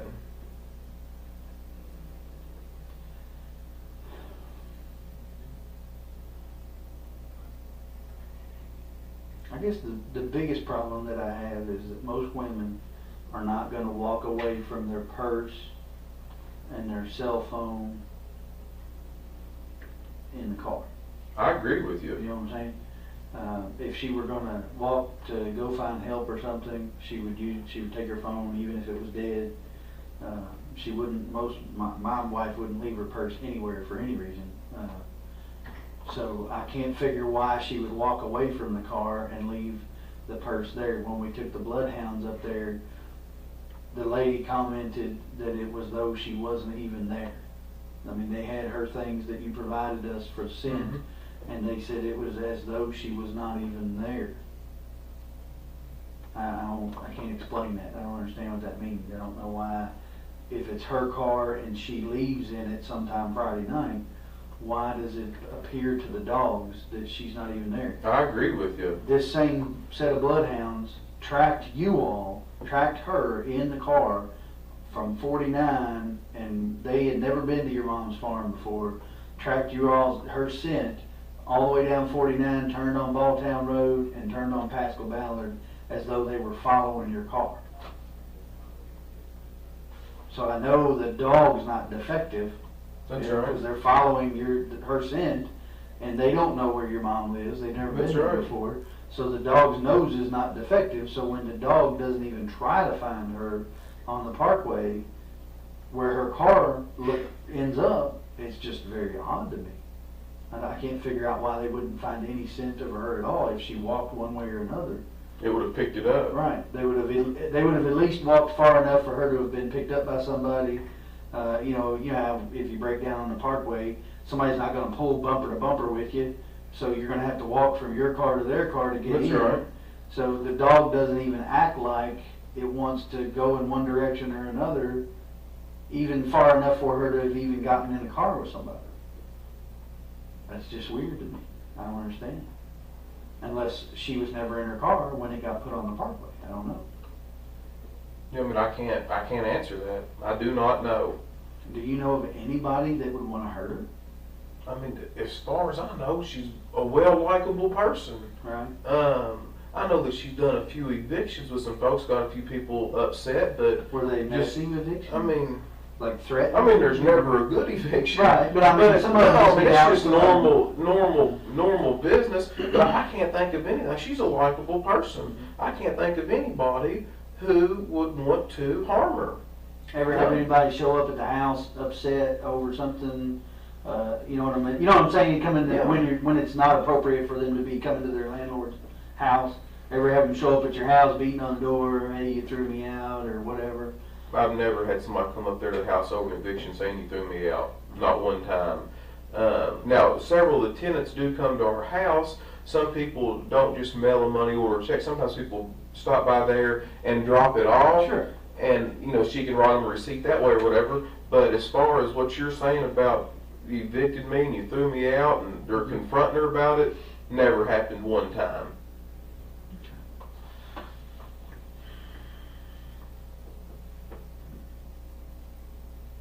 Does Kylie's dad, he doesn't have anything to do with her? Very little. I don't even know. I think he lives a far piece from here. I'm not really sure. So where. I thought they said their dad's name was John Fenwick. Is that correct or not? No, that's not right. That's not right, okay. I think it's Jesse. John Fenwick is one of the owners of Bluegrass Seed. Right. Yeah, that's Yeah. not her. Okay. That's not So her. Jesse Fenwick, I believe, and that might not even somebody that be doesn't legal. live around here close. Yeah, it's a far piece. Is it now? But obviously, his mom lives on Stoner Road. Yes. So he's a member of that Fenwick family that's from around here. I don't know how many sets of Fenwicks there are, but I know there's. As far as I know, there's only two. Now, I don't know which one he would belong to, and there Right. may be more than that I'm unaware of. But Right. so do you know, is she related to the Fenwicks that own the Bluegrass Seed? Or I do not. I don't think she is, but I do not know. For sure. I don't do family trees and all. I don't do all right. that. I didn't know since you do business, if you've done business with them, if it come up. But and then Ashley is the daughter that her mom and dad raised. Yes, and I figured out her last name is Johnson. I couldn't tell you that the other night because I was stood there and stressed out, but her last name is Johnson, and I do not know her dad's first name. I just know that he stays incarcerated quite a bit. He'll get out from time to time, but he will only make it about a week, and they find a reason to lock him back up again, whether it be drugs or whatever it is. Have you all ever had any trouble out of it? I've never met the man. I know that was a pretty abusive relationship from what Crystal's told me, but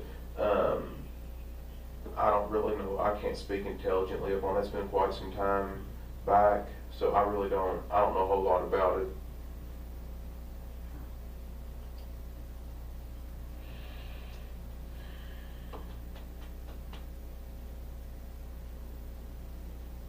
I don't even know the guy's first name.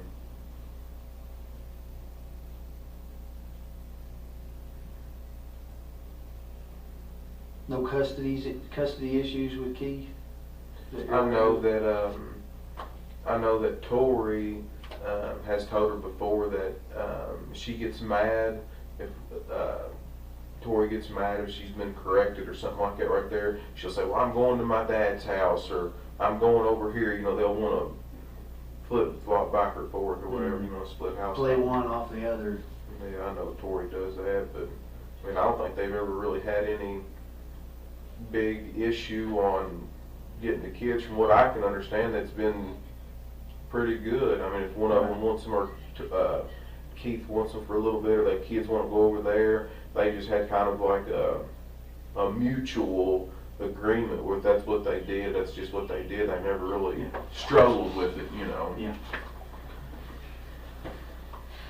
Well, okay. So I guess where I go from here, we're still getting video from different places, that along that route. Can I get this? Sure. Hello? No.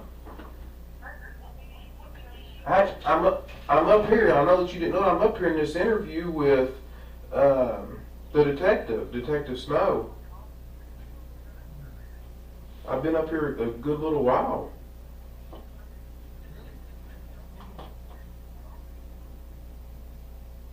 I'm filling out this statement here and everything.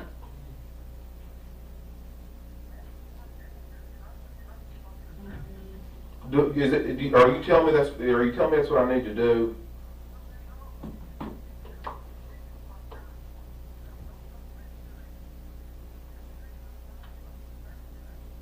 I know that. But the way that I look at it is, I'm innocent. I ain't done nothing wrong.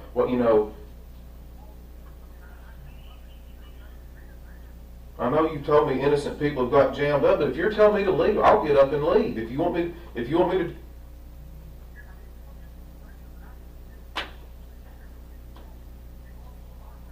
I know I'm going through a lot, but I'm trying to get this guy to help me.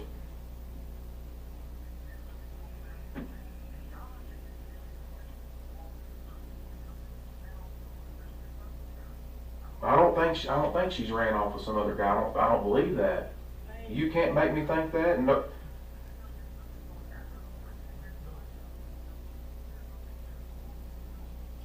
Yeah, so do I. I'll do exactly what you're telling me to do right now. Do you want me to get up and leave? Man, I don't think these people have got it vindictive just to skin me for no reason. Man, this is not their family. This is not.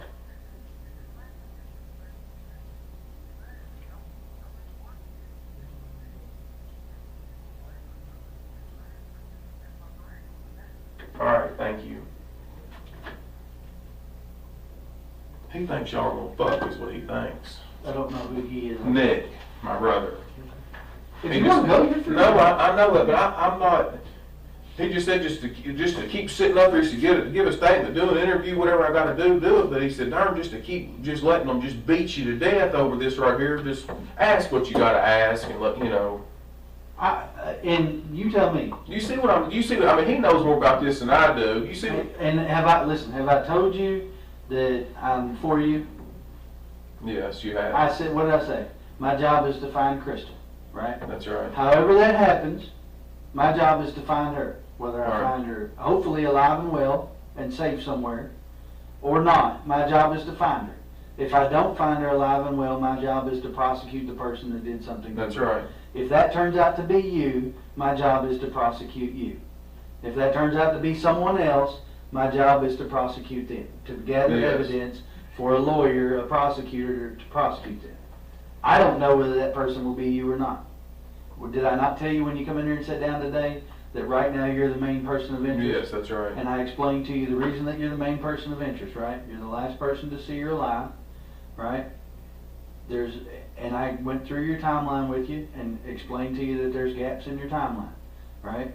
Be it good, bad, or indifferent, you can't remember some things about Saturday, you can't remember some things about Sunday. That's not a judgment against you, that's just a fact. I am simply a fact finder. If you want to go, you may go at any time you wish to. I would never dream of stopping you, didn't tell you you had to stay. If you want to bring a lawyer in and answer questions with a lawyer, you're welcome to do that. I'd have been asking you the very same questions in front of your lawyer that I asked you today. Right? I have not given up hope of finding her alive. That being said, you know as well as I do, the longer this draws out, the less likely we are to find her alive unless she's run off somewhere. I mean, that's just a fact. That's right. That's just the facts as they are. I am not for you, I am not against you. I am not for her family or against her family. Right now, my job is to work for Crystal. Plain and simple. It's just that simple. If that means that I have to interrogate you, then that's what I have to do. You've been nothing but cooperative with me. I appreciate that. We've talked. This makes number third time? I don't know. I can't. 3 times. Here, the first time. At your house, the second time. And here, the third time again. Not counting the polygraph, because I didn't ask you any questions then. You've not asked for a lawyer. You're right. That's your right to do. You're entitled to do that. If Nick thinks you should go and you want to take his advice, go ahead. It's fine. I'm not offended by that. My job is not to make you happy. My job is to find Crystal. If that makes you happy, awesome. You know, but make no mistake, my job is to find her. That's what I'm doing. If I offend people in the midst of that, well, I'll apologize later for offending people. If it finds her home safe, then I'll just take the blunt of offending people and go on. You know, just like what you said. What'd you say? Doesn't matter what they think of you, as long as we find her. That's right. So that being said, you know, you're free to take Nick's advice if he wants you to leave. I don't really have any more questions with you. I was just going to tell you where we go next. All right. Yeah. Well, wrap it up and you tell me what we're doing next. And if it's over, it's maybe it's false alarm. So yeah. So you know, here's what I'm looking at. Right. I'm trying to find video of her car getting on the parkway, whether it's New Haven Road or 150. Trying to find some video of her car getting on the parkway in hopes that it will reveal to us when it gets on the parkway, because there's some confusion about that. Some people calling in saying they saw it on Saturday. Some people calling in saying they saw it on Sunday morning. Some people calling in saying it wasn't there Saturday or Sunday morning. That's just the nature of the beast. When you put information out there, you get a lot of it back. So I'm trying to figure out when it got on the parkway, and if I can, who was driving it when it got on the parkway. Maybe she was driving it, maybe she wasn't. Maybe somebody else was driving it. I don't know. You know, maybe somebody stole it and it got a flat tire and they left it on the parkway. I have no idea. There's a million possibilities about how it got on there. So I'm trying to figure that out. I would like to fill in the gaps in your timeline. I may be able to do that with the video at your aunt and uncle's house, because they may be able to show me when you came and went from the farm on Saturday, those kind of things. I'm probably going to interview your mom. I'm probably going to interview Nick and ask them, you know, if they were with you any time during that time. Maybe they have a little better memory of it. They can fill in those gaps. I'm probably going to interview the employees that called you Friday and Saturday, Friday evening and then Saturday, to interview them and ask them, you know, when you called him, what did you talk about? How long did you talk? Mr. Stanley or whatever his name is. You know, did he answer the phone? Did you all talk on Saturday morning? If you did, what did you talk about? Did you go see him? Those kinds of things, to help me fill in your timeline which gives me a better idea of whether or not you're involved in her disappearance. And Sounds that's good. what I do. So, and then once I've done as much as I feel like I can do, I'm going to move on to other things. I'll be honest. Beyond that, short of finding her somewhere, I've done about all the forensic countermeasures I can do. You know, we've gone through the car with a fine-tooth comb. We fingerprinted the car. We've gone through her purse. We're going to start going through bank records. You know, she did have an account. I know you told me you didn't know that she did or didn't. She did have an account of some sort. My understanding is maybe from a family member that there was some Social Security disability from Keith for the kids that maybe went into that account. Maybe that's the case. We'll kind of look into that. You know, we'll start questioning people about the validity of those kinds of things, about the apartment and those kind of things, and try to get a better idea if that's just a shady rumor or whatever, you know. But unfortunately, I've got to dispel all these rumors. You know, that's part of my job. Mm-hmm. We've got to either prove them, disprove them, or no, we can't do either. So that's where I'm at. All right. So I appreciate you coming in. If I ask you to come in again, or if I come see you, again, know that you're always welcome to tell me you don't want to talk to me anymore. That's perfectly okay. All right? Are you completely done with my phone? Yes, sir. Here follows the interview with Brooks's brother Nick, a police officer. Nick, this is Detective John Wallen. Hello, how are you? Hey, guys. Fine, how are you? See if we can find some. You want that chair or this chair? The secretary won't be fine, doesn't matter to me. Up here where we Use the desk.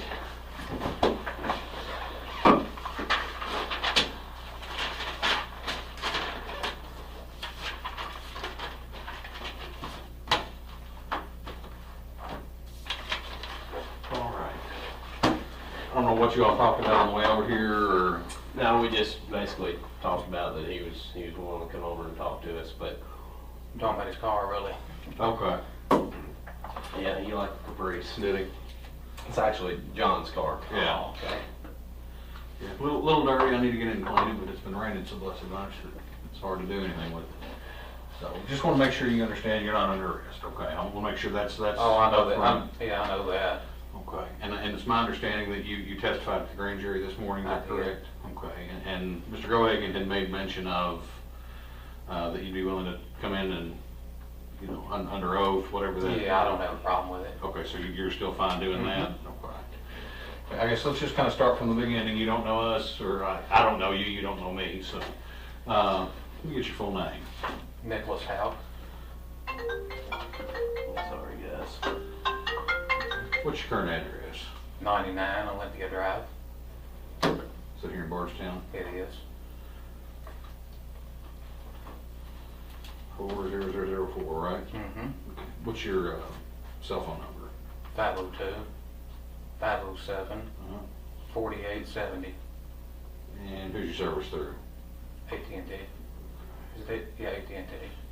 Any other cell Or phones? Bluegrass. It's one or the other.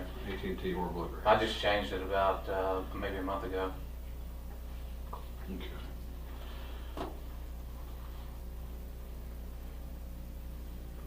Okay, what's your date of birth? 12/18/1979. All right, you reside there at 99 Olympia Drive with anybody else? My girlfriend, What's her name? Amber Bowman. Do you know her date of birth right off? She's born in '84. It's April the 11th. Okay. All right, how long y'all live there? We've only been there for 2 or 3 weeks. Okay. And we just, I don't know if it matters, we just moved from 104 Glenview Drive Okay. in Bardstown. 104 Glenwood, you said? Glenview. Glenview.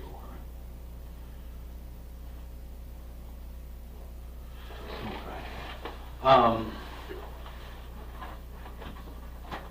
guess let's just kind of start from the beginning. You know what you're here to talk to us about, right? Sure. Okay. What is that? Yeah.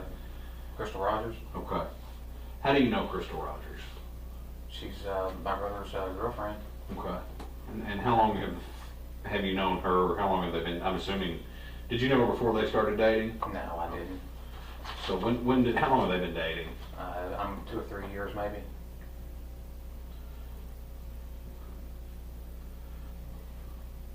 So 2 or 3 years?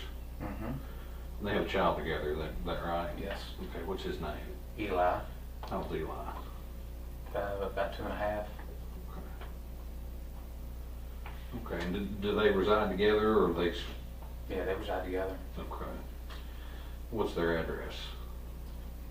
113 or 116 Glenview. So y'all lived pretty close when you were at the old house? Mm-hmm. And your brother's name is Brooks, is that right? Yeah, Brooks out.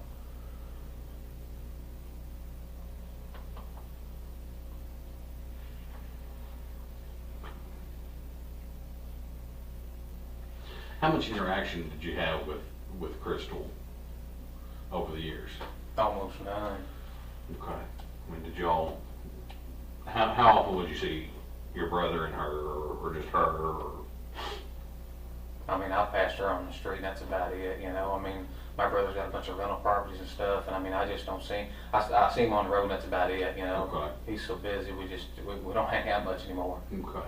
And did y'all go to family functions together around Christmas and Thanksgiving, or? You know, if we've got time, we do, you know. I mean, I've got about a dozen rental properties and work full-time with the PD, and obviously got a family, and, Sure. you know, I mean, we're just busy guys. Sure, I understand that completely.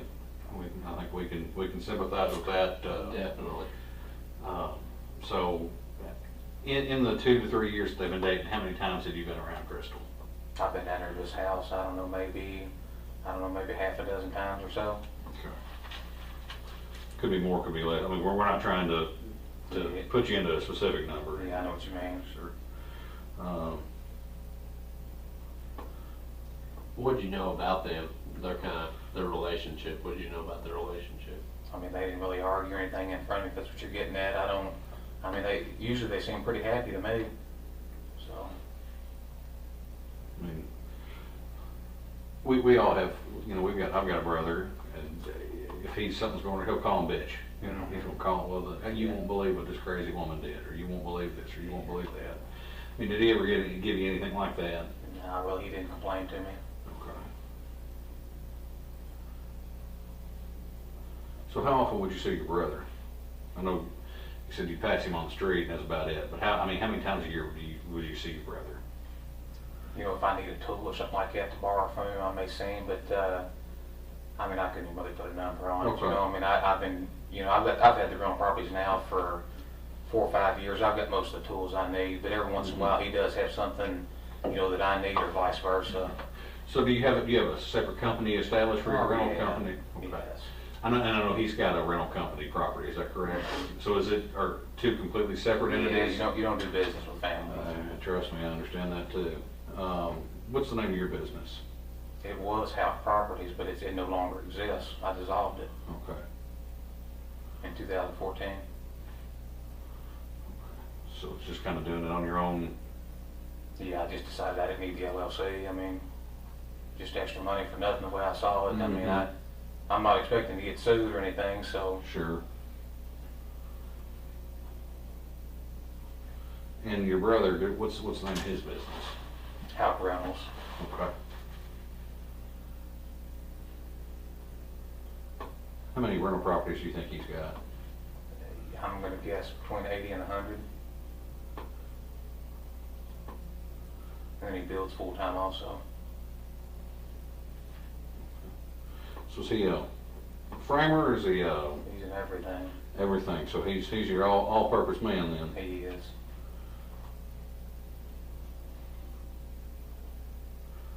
What does he do something more than does he do one thing more than another? Like, does he frame more than anything else? Does he roof more than anything else? I mean, he's just into all of it. I mean, he jumps right there and helps whoever's out there. I mean, obviously he has, you know, certain guys come in to do like the plumbing and electric stuff like Sure. that are licensed, Sure. but, I mean, he's in there getting his hands dirty. Okay, okay. So is he building for himself for the rental company, or is he building? No, he sells the houses that he builds. Okay, so he's what do they call that? Slumlord? Well, no, not a slumlord, but There's, you built a spec house. Yeah. Spec, so, No, he's building houses $150,000 and up now, okay. custom homes.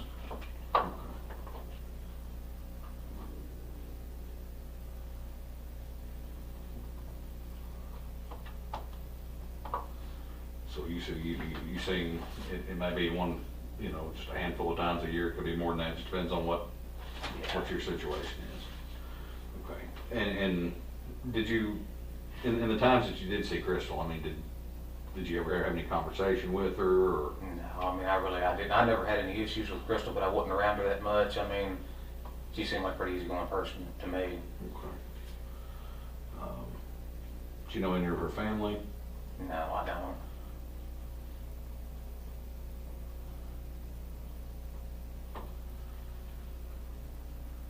Okay. What about your nephew?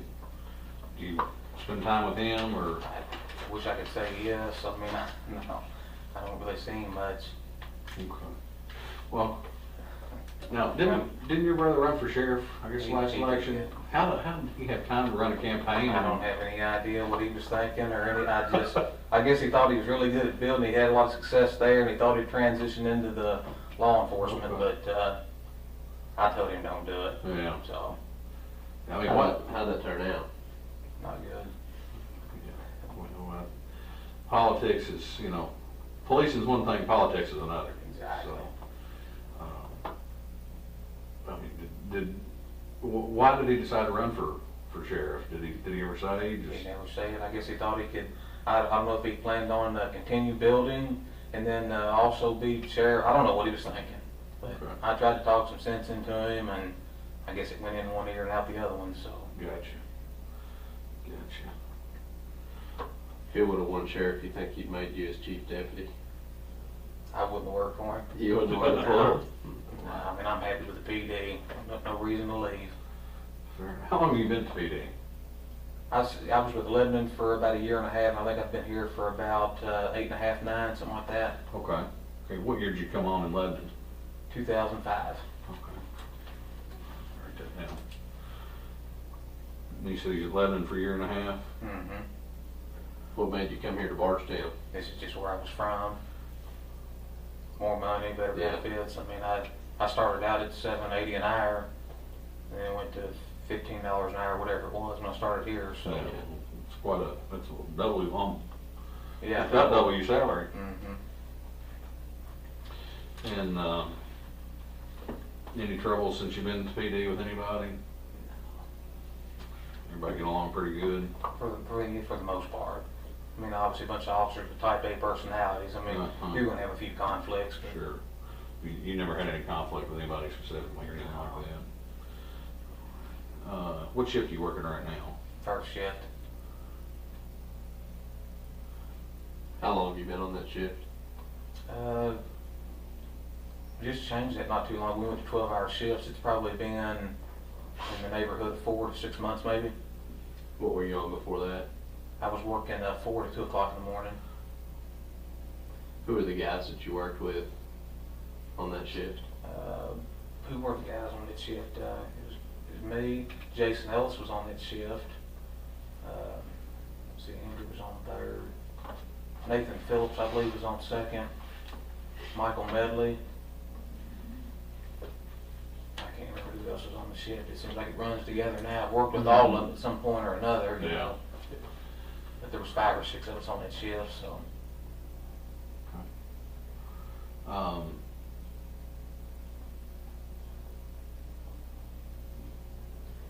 When's the last time that you had seen Crystal? I'm sure it was sometime when I seen her just driving around out on the road, but I don't really remember where I was at or so. So you knew her, you knew her enough to know her car, to know where her car was? Yeah, oh yeah. What kind of car did she drive? A maroon Impala. Okay. Maroon Impala. And she lived with your brother at the Glenview address? She did.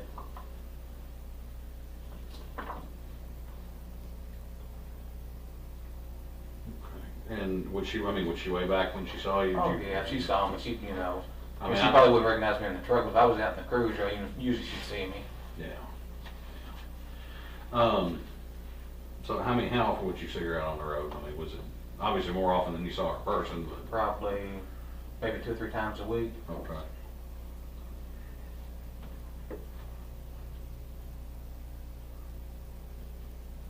So the last time you remember seeing her, she was in a car driving around. That's what I'm assuming. I'm not 100%, but I'm almost for certain. Okay. The last time that you actually were physically in the same room with her, when was that? It's been a long time ago. I don't really remember. I mean, we're talking Christmas, Thanksgiving, before that, after that? Could have been Christmas, Thanksgiving. Okay. I mean, what did she talk about anything specific, anybody in specific? I don't remember that. I can't even remember what I did 2 days ago. You know, I really. Okay. So you said your brother and her seemed happy? For the most part, they did. Okay.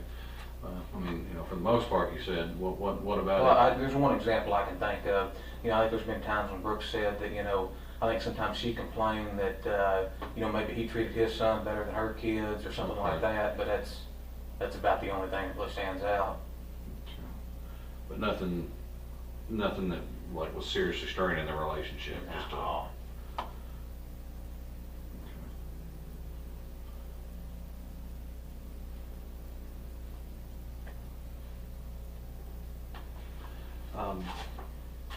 Okay, so you said the last time you saw her was within the last Probably within the last couple weeks, maybe. couple of weeks. Did she have a job? I think at one time she worked up at the fast food mart on Bloomfield Road, but Okay. that's been some time ago. Okay. Since then, I mean, do you know where she's working at, or does she have a job? I'm not even sure. Okay. Did she help Brooks out on with the rental properties, or? See, I don't know anything about that. And when you would get together, as you know, just you and her and Brooks, or a bigger part of the family, where would you all get together at? Yeah, I don't know that we ever really got together. I mean, you know, obviously she's been over at Mom's house, you know, and I've seen her out there, but I mean that's been a while back. Okay. So we really didn't get together. Okay. Now, Is your mom's house down, is it by y'all's family farm? Pasco Ballard Road. Okay. I think we went out there, or I went out there the other day. There's like a black barn kind of a thing. It's called the Skid House. Skid house, okay. Was there a sawmill in there one time? I saw the sawed cedar. Yeah, my grandfather, he did. Okay. He ran a sawmill. I saw the sawed cedar. I said, there's got to be a portable mill here somewhere. Yeah.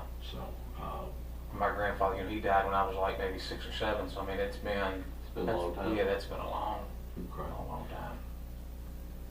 yeah, that had nothing to do with the case. That's just my own person, because I love cedar. So, So you don't remember the last time that you had seen Crystal.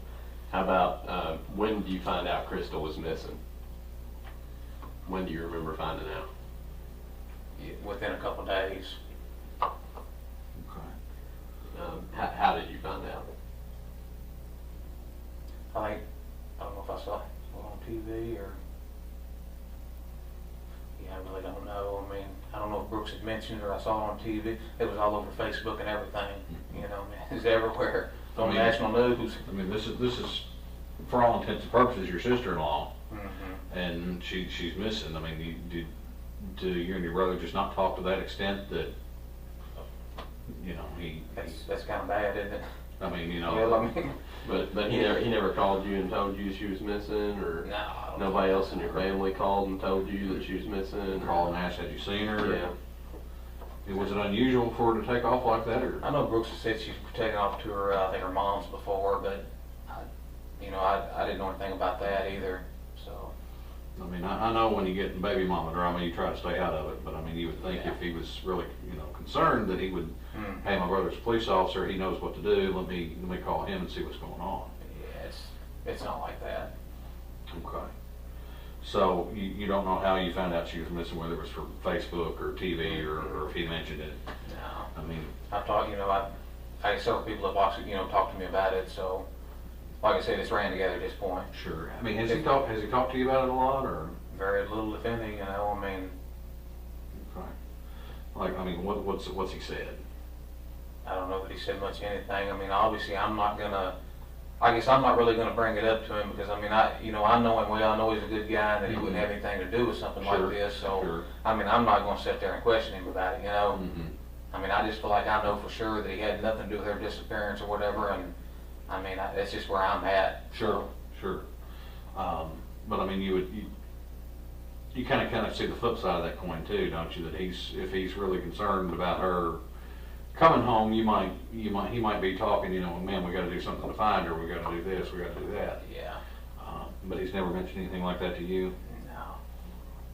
What's been the one thing he's mentioned to you the most during this whole thing? Nothing stands out. Nothing I mean, stands out. So she goes, and I'm kind of working third party here, so forgive me, and you may have a better idea on the timeline. Friday night the 3rd, I think, was the last time that anybody said they saw her, right? Mm-hmm. Where was that at? Do you know? I think somebody said it was at Walmart. Okay. So, obviously she gets reported missing on the 5th, is that right? Yes, the Saturday. Or no, yeah. She goes missing on Sunday, Friday. Sunday. Saturday's the 4th. Sunday's the 5th. Yeah. So that's when she gets reported missing. Mm-hmm. And he never called you for any advice on what to do? No, Okay. I mean, would that be unusual? I don't think so. Okay. When did he ever call you after he reported her missing? I'm sure at some point he's called. I mean, I don't really remember what he asked about, but Okay. Like, was that before? Do you remember when he was interviewed? oh yeah. When was that? A few days after the fact. I mean, Like a few days after what? a few days after everything came out and the SO started interviewing. Did you make a phone call to him when the SO was interviewing him? Yes, I did. Matter of fact, I think it was a couple phone calls, wasn't it? Mm-hmm. And kind of got a little spat on the phone, or it seemed like that to Yeah. some people. Why did you call Well, him? just basically, I mean, Brooks is a really cooperative guy, and obviously at this point you want to be cooperative, but you Sure. also want to protect yourself. And I think at a time like this right here, I mean, obviously you wouldn't be thinking exactly straight. Mhm. So I just wanted to make sure that he was kind of, protecting himself while that he cooperated with law enforcement, and Mhm. so I didn't want him to. I mean, it's just easy to get things confused and stuff, and so. Well, I mean, you said yourself he's a cooperative guy, and you trust him, and to know that he's not involved in this. Then what reservations would you have about him talking? Well, for one, the guy that's interviewing him has openly admitted that he lies in court. Okay. So, I mean, that kind of bothered me a little bit that John was doing it, but, that's just the way it is, I mean. And he knows what we can't pick and choose what calls we Yeah, get. most so, definitely. yeah. What do you think about your brother? He took a polygraph, didn't he? Mm-hmm. What do you think about the results I of the polygraph? don't think they would have passed him no matter what, I mean, I think he went up there and did well, and I think that's just what they said, I mean. Why would you say that it wouldn't matter? Yeah, it just seems like it doesn't matter what he does or says, everybody's kind of like pointing the finger at him, and I mean, actually that would be natural, but, Sure. I mean, it's just, at this point, it doesn't matter what he does, he looks like the bad one, so that's the reason why I feel like I do. Well, and that's one of the things we did. We called and checked with our polygraphers because, I mean, I don't know what experience you've had with them, None, I mean, We use them all the time. and All I'd the put them up against any of them in the country. I mean, they're that good. yeah. And they work for the state police. They don't work for me. They don't work for you guys here. They don't work for the sheriff's department. They don't have any interest in these cases except to run the polygraph. That's all that their interest is. But just some feedback from them, and it is what it is. It was inconclusive. So. Yeah. I don't know, I've never even heard of one being inconclusive like Yeah, that. it's either pass or fail, But but again, they I don't know nothing about them, so Sure. really that doesn't surprise me. Sure. Well, me and him both can tell you we've learned a lot more about the polygraph in the last 4 or 5 years than we ever thought we would. Mm-hmm. So you talked to him on that date that he was having the interview, or you called him. I think I called him once, and I think the task force guys had his phone, And then at some point, I guess they gave him the phone back, and then I got a hold of him. But he'd been up here several hours. You know, it wasn't like I just interrupted right from the very beginning. I thought, what the hell are they doing? You know, I mean, I'm asking the same questions over and over. What are these guys doing to him? How did you know he had been up here for several hours? I guess I think he called me. Okay, so he called you before and said, hey, I'm going to the PD, I'm getting ready to get Yeah, I here. think, And what did you tell him at that point? I said, go over and be cooperative, you know. Say what you mean and mean what you say, and just, do the best you can.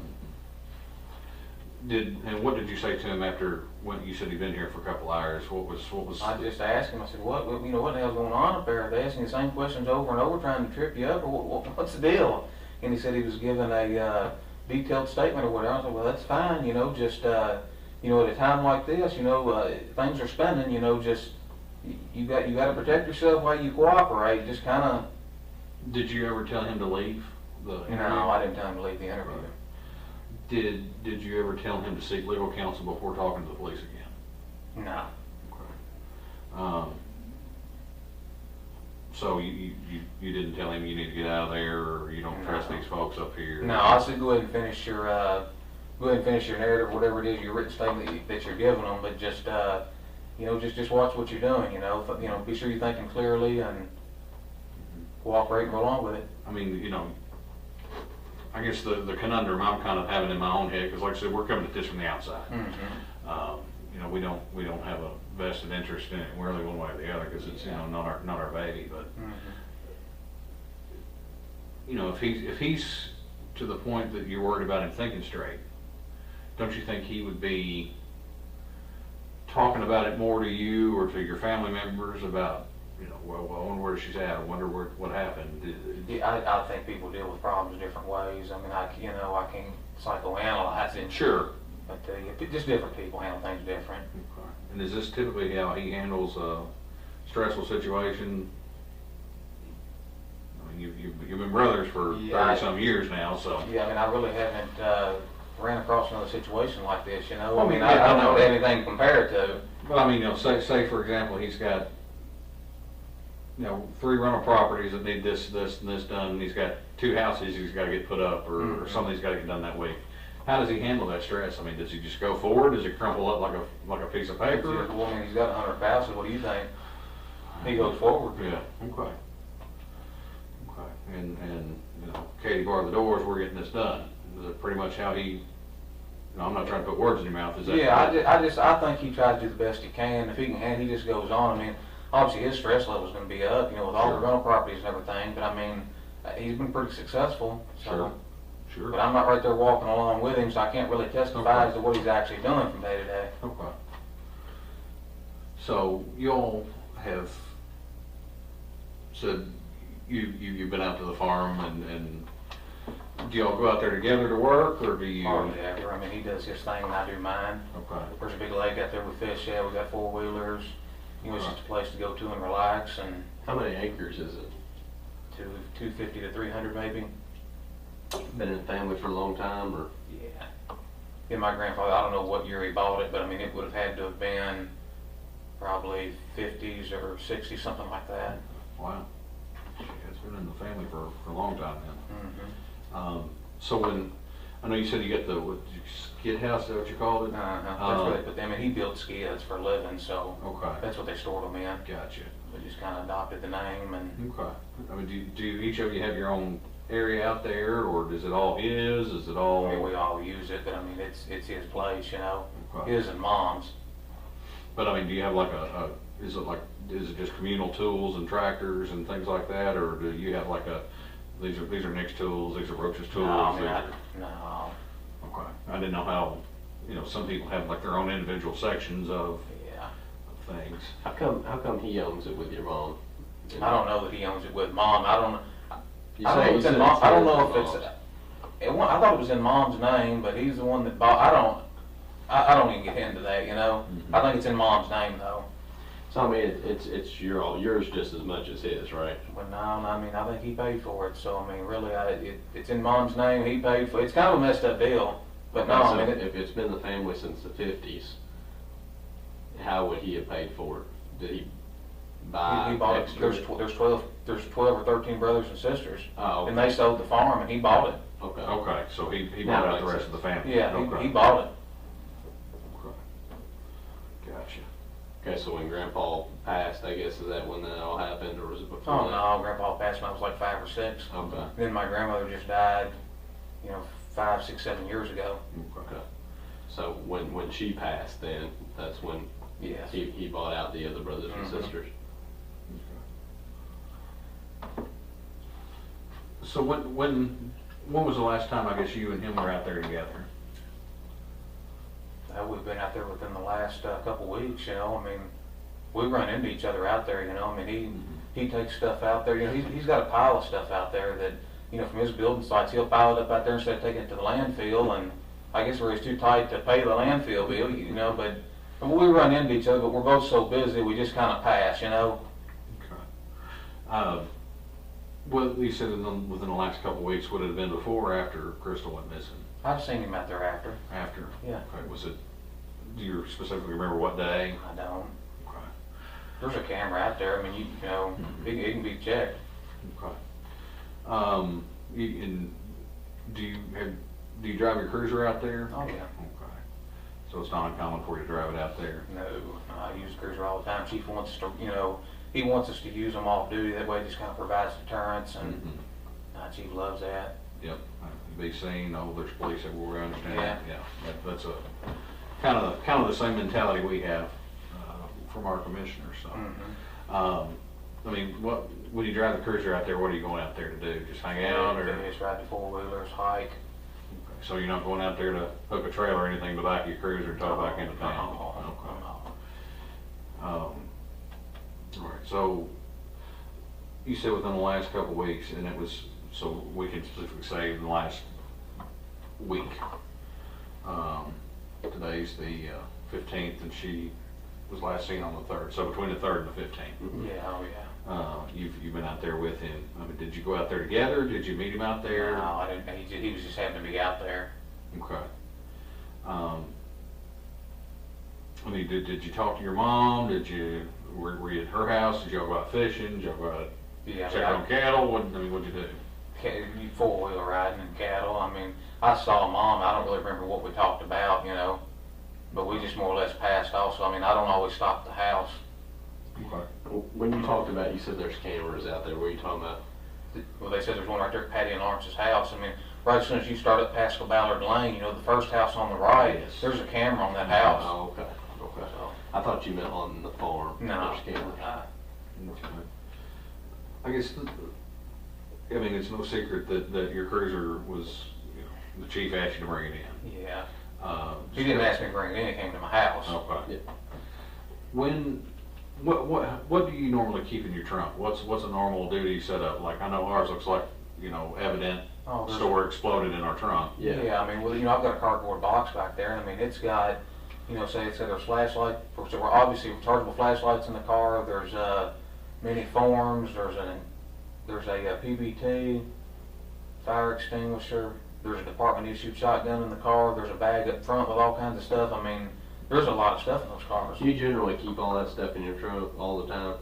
Some of it's in the trunk, some of it's up front in the seat. All the forms I use every day would be up front. I've got something that attaches to the passenger seat, and it's got all the forms, the accident report forms, and all that stuff I use every day. You take that car home with you. It's a take-home car. Yes. Nobody else uses it unless No. something was to come up. The only other person that's used that car is Tom Blair. It was issued to him first, and then it was passed down to me. Okay. But that's been a while back. Yeah. How long has that been, you think? That's been a couple of years. Okay. So you've been the only one that's driven it in the last couple of years? Oh yeah. Do y'all have stop sticks or anything, stingers? I don't. I mean, there's some units do. Okay. So what you keep in the trunk is a cardboard box with some extra stuff in it, fire extinguisher, Hats, just rain jackets. hats, rain jackets. I mean, I could sit here and try to tell you every item. I probably didn't come up with half of them.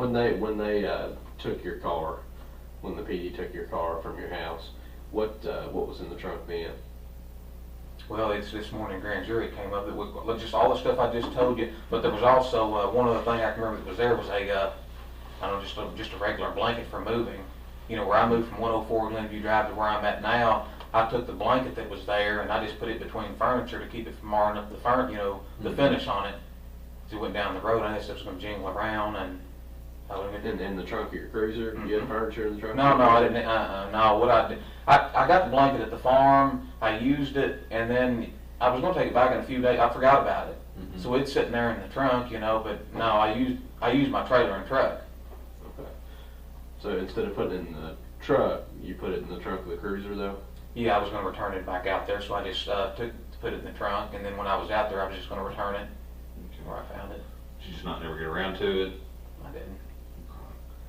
Where you said you got it from the farm? Where specifically did you get it from? The skid house. There's several of them down there. Where at specifically in the skid house? When you walk in the front door, right there to the right-hand side. Okay. Do the other blankets look just like that blanket? Mm-hmm. So it's, I mean, it'd be easy to say, look, there's still 2 blankets here, and that's the same blanket, that's what was there. I think so. Now, were all those things in your trunk when they took the car, Mhm. other than the blanket? So Well, nothing was what missing. thing? Nothing was missing out of your trunk as far as your fire extinguisher was in there. Everything was in there with the blanket. Okay, so everything was in your trunk, just like you carry it when you go to work, except the blanket was in there with it. Yeah. so do you remember going out to the farm the evening of July the 8th? I don't, but I very easily could have been out there. That was incidentally the same night that your brother was. I think the same night your brother was interviewed by police. Yeah, Wednesday, July 8th.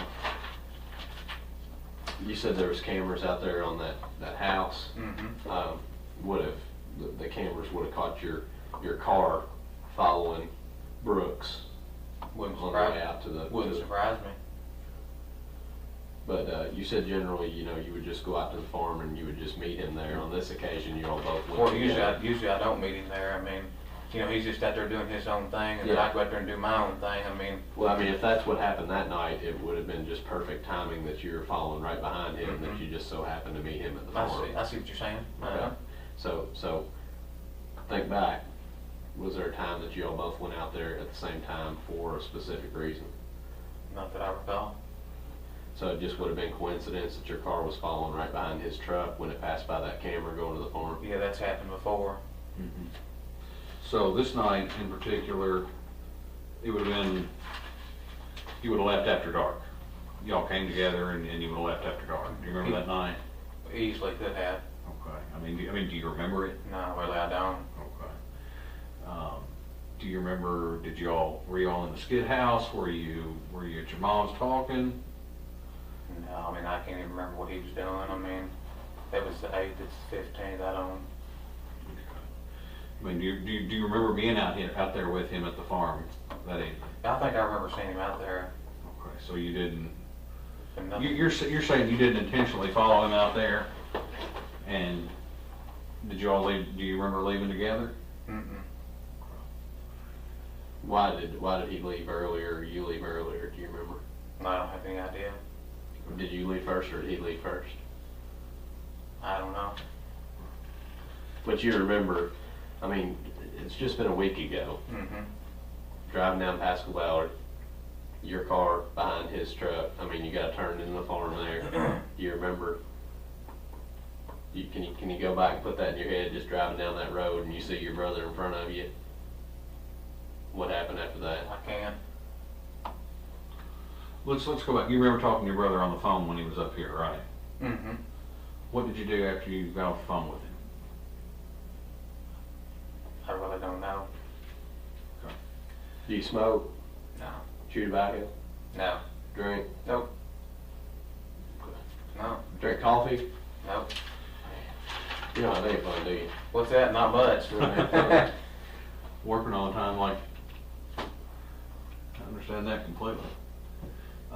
So, it would possible that y'all were out at the farm together that night, you just don't remember You specifically. saying the 8th? Yeah, Could have been. okay. Did you work on the 8th? Last Wednesday. Do you work on Wednesdays? What day did you take the car? Because that would, I haven't been It to went work on since. Thursday. Thursday the 9th. I don't think I could, if I was at the farm on Wednesday, then I couldn't have worked. Okay. Yeah, I don't think so. So what days are you generally off? Let's see, so like one week I'll be off Thursday, Friday, Saturday, Sunday. Come back Monday. Work Tuesday, off Wednesday. Okay. Work Thursday, Friday. It's hard to keep up with. Sure. I mean, it's a mess. Well, how do you keep up with it? I've got a schedule at home. Okay. Yeah, I've got to look at my schedule still today, even 5-6 months later. Now, what's your normal shift time end? 7 o'clock. So say if y'all went out to the farm 8:30. Well, then I could have swung that. Okay. Yeah. Okay. So it's safe to say that if you were driving your cruiser out to the farm, you weren't working, Almost definitely. because you don't leave the city to go out to the farm while you're working, right? I wouldn't do that. Okay, so you wouldn't do that, so you would have been off. That was, remember back, that was the same day that he was up here being interviewed. Okay, it would have been Wednesday. If he was up here interviewed, you had phone conversations with him before he came up here. He told you he was coming up here, and then after a couple hours, you called, checked on him, you know, told him to protect himself, whatever it was, the conversation that you had. And then after that phone call, within 2 hours, both of y'all were driving to the farm on the camera. Mm-hmm. Okay. So we know all that. There's no debate about that. We know that. Mm-hmm. What we need to know is why y'all both went down to the farm. Because I know it's going to be hard for you to remember a week ago, but I can remember a week ago if I'm thinking about a conversation I had with my brother and something like this going on. Because this doesn't go on all the time. So I mean, we're going to call it like it is. Is it you don't want to remember, or can you remember? I can't remember. Okay. Because this is what's happened. You made a phone call. He was up here. Within 2 hours of him leaving here, both of y'all were on the road, on the way to the farm, and the camera shows that. Time and date stamped. Phone call. Time and date stamped. You're out there. What went on while you were out there at the farm? Yeah, if I knew, I'd tell you. I mean, I wish I could give you a detailed written statement. I don't know. I guess to kind of jump back to the cruiser here for a minute. Is there any reason that there'd be any blood in the trunk of your cruiser? No reason at all. So you don't transport any biological evidence on a regular basis? When's the last scene that you had somebody that was bleeding? How long has it been? Oh, I mean, I'm sure it's maybe a wreck or something like that. That's been a long time ago. Okay. I mean, I can tell you, there's no blood in the trunk of my cruiser. I can guarantee you that. Okay. Now, what about on anything that was in your trunk? Would there have been blood on anything that was in your trunk? There's no way. Absolutely none. Now, what about the blanket that was in your trunk? No way. And you picked up that blanket when? Don't know exactly. It was Estimate.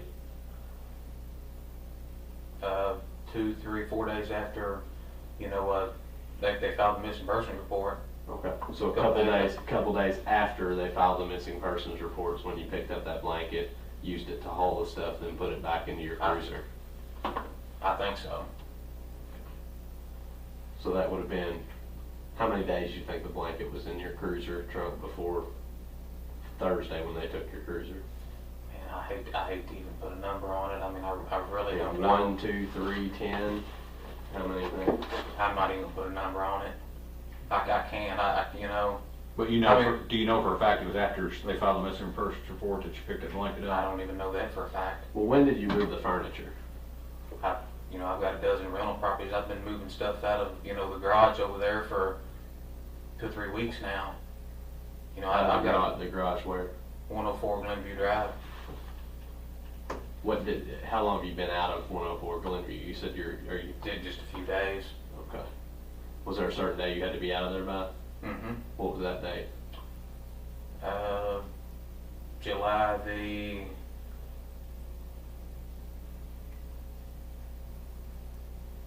I wish I could give you the exact date. Who gave you the date to get out? The guy that bought it.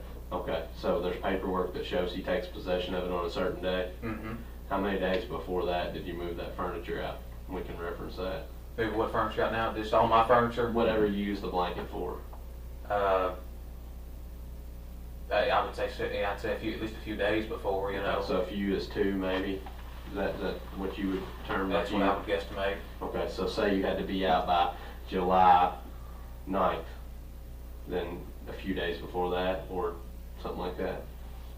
It sounds good to me. I mean, I really don't know. What was the guy's name that bought the property? Mike Ballard. And Mike Ballard, is there paperwork on that? Did you go through a realtor? No, I sold it for sale by owner. Okay. And did you do a contract, or did you do a deed transfer? Yeah, we did a contract on it. Okay. Do you have a copy of the contract somewhere? I do somewhere. So there'll be some way we can reference Oh, it. yeah. Did you tell anybody that you were on the evening of the 8th, you were with your girlfriend all night and you didn't go anywhere? Did I tell somebody I stayed with my girlfriend all night? That you were home with your girlfriend all night on the evening of July the 8th and didn't go anywhere? Last Wednesday night. I don't remember that. Okay. Who have you talked to about this so far? I mean, obviously we're talking right now. Just the people at the grand jury.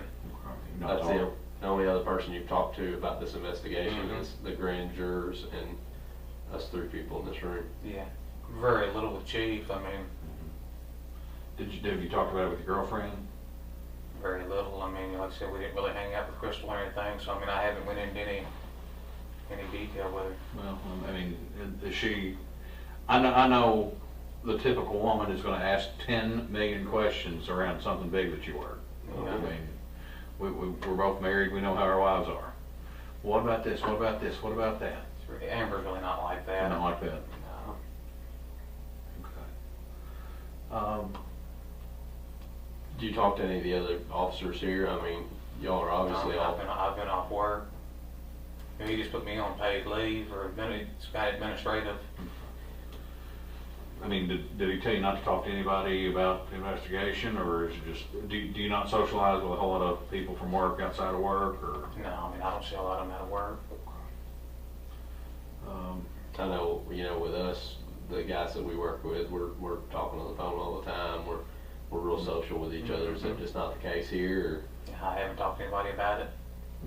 But just in general, I mean, are you social with the guys you work with, like Jason Yeah. Ellis? Did you talk to him a lot when Oh, you no. worked with him? Well, yeah, I mean, I talk to all the guys, but I mean, it's not like we hang out on the weekends together or anything like Okay. that, so. But when you're here at work, you talk about Oh, stuff. most definitely. Any of the officers or anybody come and approach you and ask you questions about the case? You know, No. instead of knowing that you're kind of close to the They family? They haven't asked. And you haven't talked to your brother about this case. I haven't. There's very little to nothing. So I mean, how did the conversation go when he called you and said, "I'm on my way up here to the PD to be interviewed"? I can't remember how he stated it. He just, I guess, just said they were going to interview him, and that may have been like his I second mean, interview. did he seem nervous? Was he scared? Was he asking for advice? Was he confiding in you? Like, what was he? Brooks is the same old Brooks. Well, I mean, if you don't talk that much generally, and your brother calls you, there's got to be some reason he's calling you. Yeah, well, I mean, he calls me from time to time. It's not like we just completely ignore one another, but we don't just hang out all the time. But if he called you, you know, that day, what did he say? I have no idea. I mean, you're the only one that was on the phone line with him that time, right? Just you and him? No. There wasn't anybody else. It wasn't a 3-way call. It was No. his phone calling you. Mm-hmm. And you can't remember anything that was said at all. He didn't say, "Hey, is there something I should do? You know, should I wear a nice shirt? Should Brooks has got common should I sense. fix my hair? You know, that kind of thing." Brooks, he's just kind of a construction worker. I mean, he's come right on in here. I mean, he's not like that. But I mean, he obviously knows that you know more about police work than what he does. Well, obviously. So he's, you know, if you've got a question about how to frame something and it's something he's better at than you're going to call him and ask him, right? Yeah, but Brooks didn't have anything to hide. I mean, no, he hadn't asked me anything like that. You know, Brooks hadn't changed any, you know. So he was just saying, hey, if you need to get a hold of me, I'm going to be up here at the PD doing an interview kind more of or thing. less. But then you called him back because you were just worried because you hadn't Well, I heard really from him. wasn't Did he say, I'll call you when I'm done? Is that what he No, he said? didn't say he'd call me when he was done. No, and I mean, it's not that I was really worried. I just, like I said, Brooks is a really cooperative person, and with things spinning like they are, I just wanted to be sure that, you know, things were done the right way. Sure. I mean, I know you made mention of one officer here that you think might not be, you know, the most trustworthy person in your words. But is there anything else that goes on around here? I mean, is the whole department like that, or is it just Oh, no, I mean, we've got a really good department. I can't knock the department at all. in the sheriff's department as well? Yeah, there's a lot of good guys over there. So, I mean, you obviously had some reservations about something because you called him. It was just that one officer, that's the only reason why? Yeah, exactly. Yeah, I just, like I How said, did you know that Snow was the one interviewing him, not one of us? well, I just assumed that, I guess since he'd been interviewed before, that, you know, I mean, he was the one handling it, so, I mean, there's other good officers here. What if it was like Kaminsky or somebody else? I mean, yeah, I don't think I'd have been that much worried about it. so you knew that Snow was going to be the one interviewing him because he told you that Snow called him? Is that what you're saying? I can't even really remember that. He just said he was going to be interviewed, and I guess since Snow had interviewed him before, that I just assumed that he'd be the one doing the interviewing again, so. All right, hang tight, let's go check on something real quick and we'll be right back, okay? All right.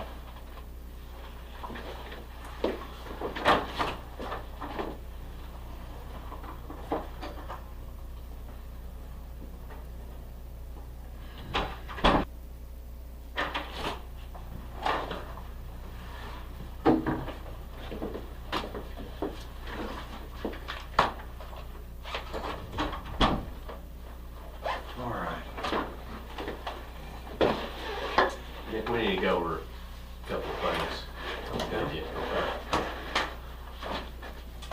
Let's a couple of things we want to just touch on here. The 10th, which would have been Friday, this past Friday. The day after they came and took your car. Okay. About 8:30 p.m. that night, Brooks was, Keith Rogers was over at Brooks' house getting some clothes for the kids. And he said, Brooks got a call from you, talked for a second, and he hung up the phone and told your mom, hey, we gotta go, Brooks, or Nick needs our help. Do you remember what that was about? I have no idea. Okay. So you didn't call him on Friday and ask him for any kind of help? I don't recall. I mean, is there anything that happened on Friday? You have a, I don't know, water line bust, anything like that you needed help with? No. You remember him coming over on Friday, just this past Friday, a couple days ago? I don't. And you didn't meet with him on that Friday? Not that I'm aware of. Do you remember going over to Brooks's house and unloading some stuff out of your trunk into your mom's car? I don't know that I've unloaded anything from the cruiser. Now, there's you've got neighbors that have, you know, a spot that they can actually see your cars in the driveway, right? Over in that area. Now, a neighbor stated that they saw you taking something out of your trunk and placing it in your mom's car. That didn't happen. Nothing. I mean, you didn't even take a fire extinguisher out or anything. Nope. Okay. Where would the fire extinguisher be if it wasn't in your trunk when they took your car? Should have been in the trunk of the car. I don't think it is it? I don't think there's a fire extinguisher back there. Nothing would be in your mom's car out of your police cruiser right now if we went and popped it. No. You know, if we went and looked, if she let us. Not a thing. So, going back to the Friday night, would there be anything on your phone or your phone records that would show a call between you and Brooks at 8:30 p.m. on Friday? Your guess is as good as mine. You want welcome to check it. So, do you have your phone with you? Mm-mm. Okay. Where's it? Is it home? It is. Okay. Would you be willing to let us download it? Put it on the cell right? Just copy the contacts and the phone Yeah, calls that's off fine. of it. It'd take an hour or two to, I mean, it obviously wouldn't be, right this minute, we don't have a cell right here with us, but. No, and you don't have a cell phone with you. Okay. What kind of phone do you have? iPhone. Is it a 4, 5, 6, 6 plus? I think it's 4 or 5. Got a passcode to it. The charger, is it the wider charger or is it the thinner charger? About that wide. That one? Yeah. So probably 5, or 4. 5 and 6 use the hot charger, the The skinny itty one. bitty one, yeah. So probably a 4. But it doesn't have a passcode on it. Going back to the 8th, when you called your brother, when he was up here interviewing, what was the tone of that conversation? Was it just kind of like what we're talking here, real calm, collected? No, I mean, I probably raised my voice a little bit. I mean, I obviously wanted John to know that I'd called up there, I mean, he's sitting right there beside him. I didn't have anything to hide, like I said, I wanted to be sure things were getting done right, and Sure. I mean, he'd been up here for hours and hours, and I wanted him to cooperate and everything, but I wanted him to protect himself also. I mean, if you raised your voice to the point that we could sit there and basically hear word for word on the recording, On the audio. on the audio recording. I mean, that's how much you raised your voice. I mean, that's a little bit more than raising your voice. It almost sounded like a shouting match. I mean, I don't really see it that way, but I mean, I wanted him to listen, I mean. okay. So that night after you called your brother and told him to leave, or told him to be careful or take care of himself, et cetera, et cetera. Did you all meet up anywhere? Not that I recall. I don't think we did. Well, you talked about the videos out there at the house on the corner of Pascal Ballard. That video does show you and your brother going out there, arriving at the same time, right behind each other. We got witnesses that said they remember passing both of you out on 49. One right, he was in front, you were behind him. We didn't make a special trip out there together, if that's what you're getting at. I mean, that's just a, Just a coincidence that y'all showed up at the same time to go out there. and then y'all were out there till right at 11:22. You start out and stop down at the end of the drive, back up, and then you all leave out together. what's that name you saying? I backed up, or? You started down the drive and stopped, and then backed back up the hill a little bit, and then I guess I don't know if you're waiting for him or what, but you all left together. I don't remember that, but. Well, I mean, Well, we know you arrived together and you left together. We know that. which kind of leads us to the issue with the cruiser here. Okay, we got some issues. Okay. Okay. You're aware that when the cruiser was taken from you, that it was actually taken to the Kentucky State Police Forensic Central Laboratory. That's what I assumed, Chief would have done. Okay. So why it's at the lab? Have you ever heard of luminol? You ever been in any kind of criminal investigation classes? All right. You know what luminol is used for? To find blood? Okay. Or other Bodily fluids. bodily fluids. Okay. So we all excrete bodily fluids, sweat, vomit, anything, saliva. All that is what would fluoresce. Why would your trunk look like a Smurf if they sprayed it? Why would it fluoresce? I mean, it looked like Chernobyl. There's a couple spots in your trunk and that blanket, just lit up like Chernobyl. Why would that? There's not going to be any blood in the trunk. Okay, well, I did not say blood. I'm talking about other bodily fluids. I don't have blood. There shouldn't be any bodily fluids in the trunk. I mean, there's only one way bodily fluids can get into a trunk. That's if a body's nearby, right? That's what I would assume. Okay. Or unless, somebody puked in your trunk or something like that. I don't think that happened. Don't think that's the case. Somebody peed in your trunk or. No. So why would that be if that blanket, when they looked at it at the lab? I've got no explanation for that. I don't have, none whatsoever. Nobody has access to that car but you. You drive it. You put the blanket in there. You said that. if there's something on that blanket or in that car, you're the person that has something to do with it, correct? Well, I would assume, but I Okay. mean, there shouldn't be Now, any, there shouldn't be anything in the trunk of the car. I mean, I don't know if somebody made that up or what the deal is, but I mean, and we're not in the business Yeah, of making stuff up. yeah, we I don't. mean, you know, that's not what we do. I'm just telling you, our job is to find out what happened. It's not to change the course of events as they happened. It's to find out what happened. So we can't change what happened in that trunk. We can't change that the test showed that there's bodily fluids in that trunk area. What we need to do is we need to find out why that's the case. And you see where we're coming from now. I mean, we've got two of you getting there together. You know, you say it's a coincidence. Two of you leaving together. The next day, your cruiser is found with this, you know, the stuff in the trunk, and it's taken to the lab. It's got bodily fluid in it. I mean, I wish I knew what to tell you guys. You guys just gotta test that and let me know when you find out. There's no reason anything should be in the trunk of that car. Did your brother ever call you and say that he'd done something to Crystal? No, he did not. Because here's the case. Case is, you know, you're a police officer, we're police officers. All right, we all know how this job works. You know, I don't believe in coincidence after having this job. I don't know if you still do or not. Not much. I don't, because you know that when somebody is sitting here talking to us and telling us that everything's a coincidence, and we have either physical evidence or video or something to prove that that's not the fact, we kind of stop believing in coincidence. Now, that's the case of where we're at right here. You know, there's too much linking you and him leaving when he leaves the police department, going down the road, both arriving together, both leaving together. There is some reason why you all went out to that farm. Now, I'm not a big, you know, fan of amnesia either, because I've heard that 20 or 30 times a week when I'm talking to people, so I don't believe people just lose their memory. I think people forget what they don't want to talk about. They hide those things.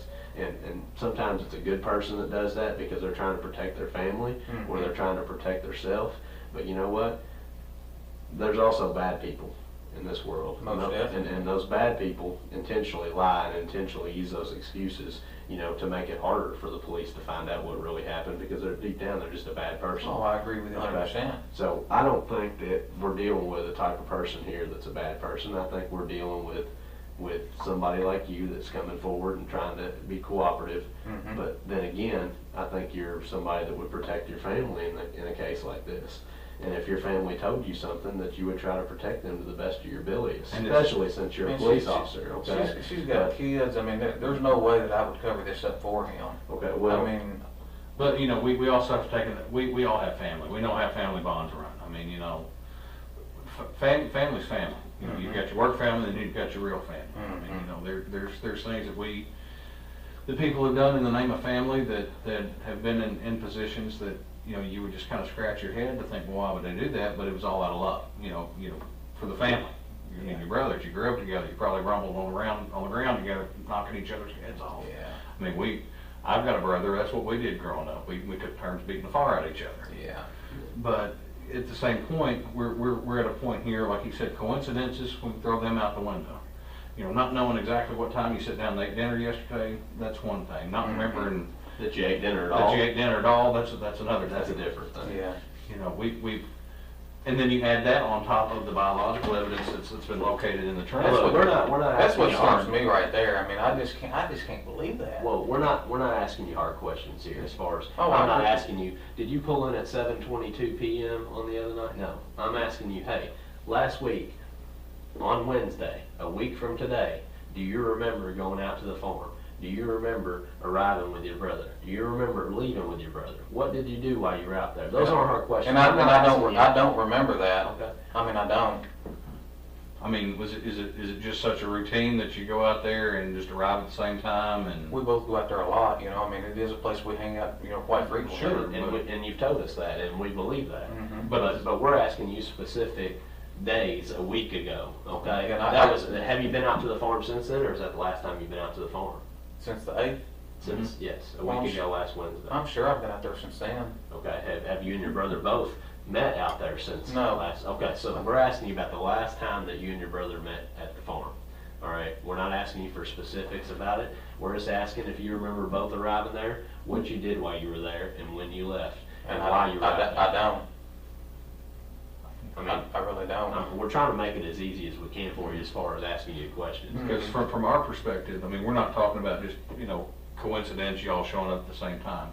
I mean, your brother's subject of a police investigation right now that's made national news. I'm telling you, if my brother was under the microscope right now, I would remember everything that he did, everything that we talked about, everything that we did together. Sometimes I can't remember what happened 2 days ago, Well, I'm being 100% honest with you. And I understand that, but being a police officer, we kind of have to remember things. Yeah, if you didn't write it down, if you didn't, remember it, it didn't happen, right? Well, but I write everything down. If you look at my notes, I mean, it's all written down. I've got it, when I go testify in court, I mean, I've got the report right in front of me, Sure. But sometimes, I can't, I couldn't tell you what I did 2 days ago. But work is one thing, your family's another. If something happened that was close to my family, if something happened where that I was affected by it, because you're affected by this, whether or not you think you are, Oh, you I are. agree. I mean, you're wrapped up in this. Even if there's no indication of anything else, your name is the same as his, right? I agree with Okay, that. and you do police work, right? Yes. And this is a police investigation. So there ain't no way you're gonna be able to stay out of this completely, right? No. Okay, so you ought to be thinking in your head, how am I gonna save face with the guys I work with? How am I gonna, explain this to my family? You've gotta have those things going through your head. If you're a normal functioning person like we all are, then it's natural for us to feel that way. It's natural for us to be inquisitive, especially as police officers. We always want to know what's going on. We're like the neighborhood watch 24/7, right? Mhm. I mean, that's the way we are. Now, I just can't expect that you would forget all those details, being as you're a police officer and sitting here talking to you and seeing how you interact with people. I just find that very hard to believe. Well, I'm sorry you find it hard to believe, but that's the way it is. I mean, it's just, that's it. I mean, a month ago, I would expect you not to remember something, but a week ago, with all this national media attention and all these questions probably being asked by people out here on the street and all these rumor mills going around, I would expect you to remember that. But at the same time, he hadn't really came to me, I mean, you talked on that day, he called you. I'm sure we talked briefly, but like I said, we haven't really discussed anything, so therefore I don't have a lot of details to give you.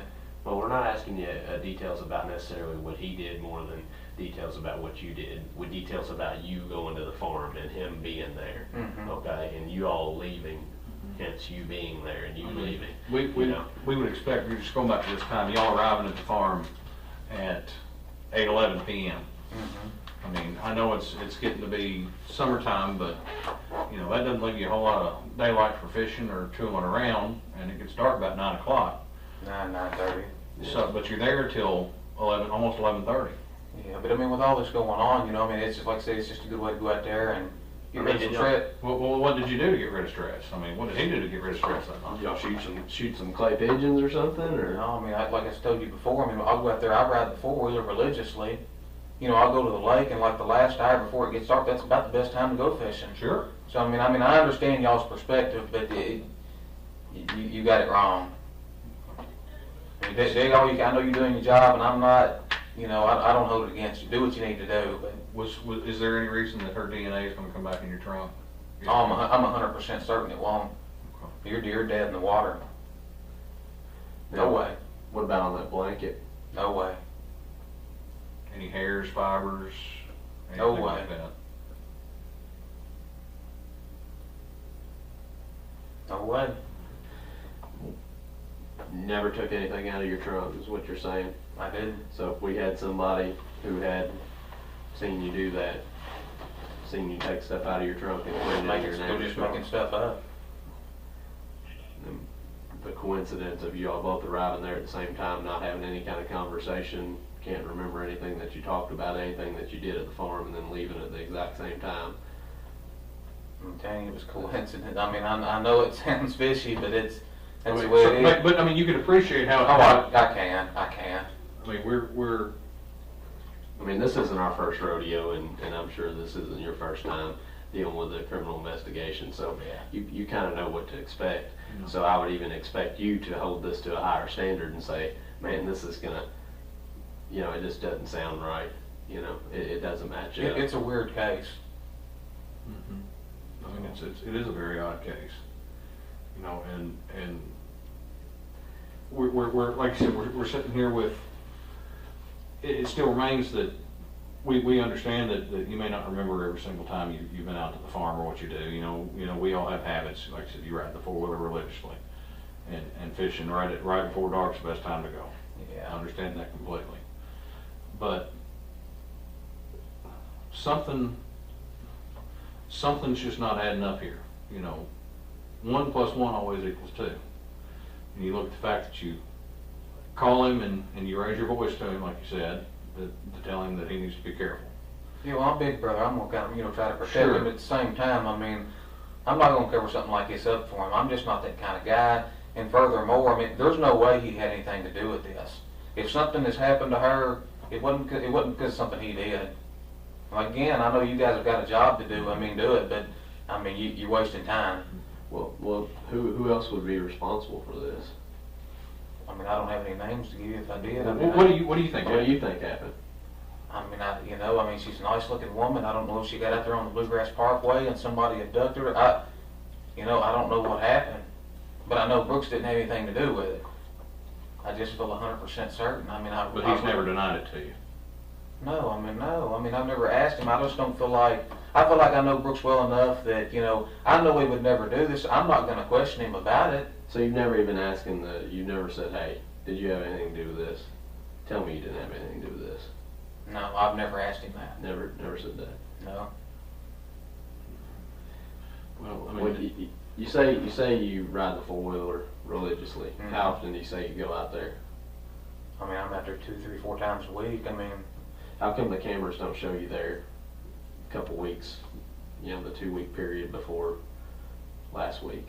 I'm not saying I go there every week, but I'm just saying on Religiously means every week, 2 to 3 times. Yeah, So- well, I'm just saying on average, I'm probably out there a good 2, 3, 4 times a week. But you weren't for the 2 weeks before this That last doesn't, week. that doesn't make sense. I mean, you know, it doesn't make sense. I mean, I don't know what he's.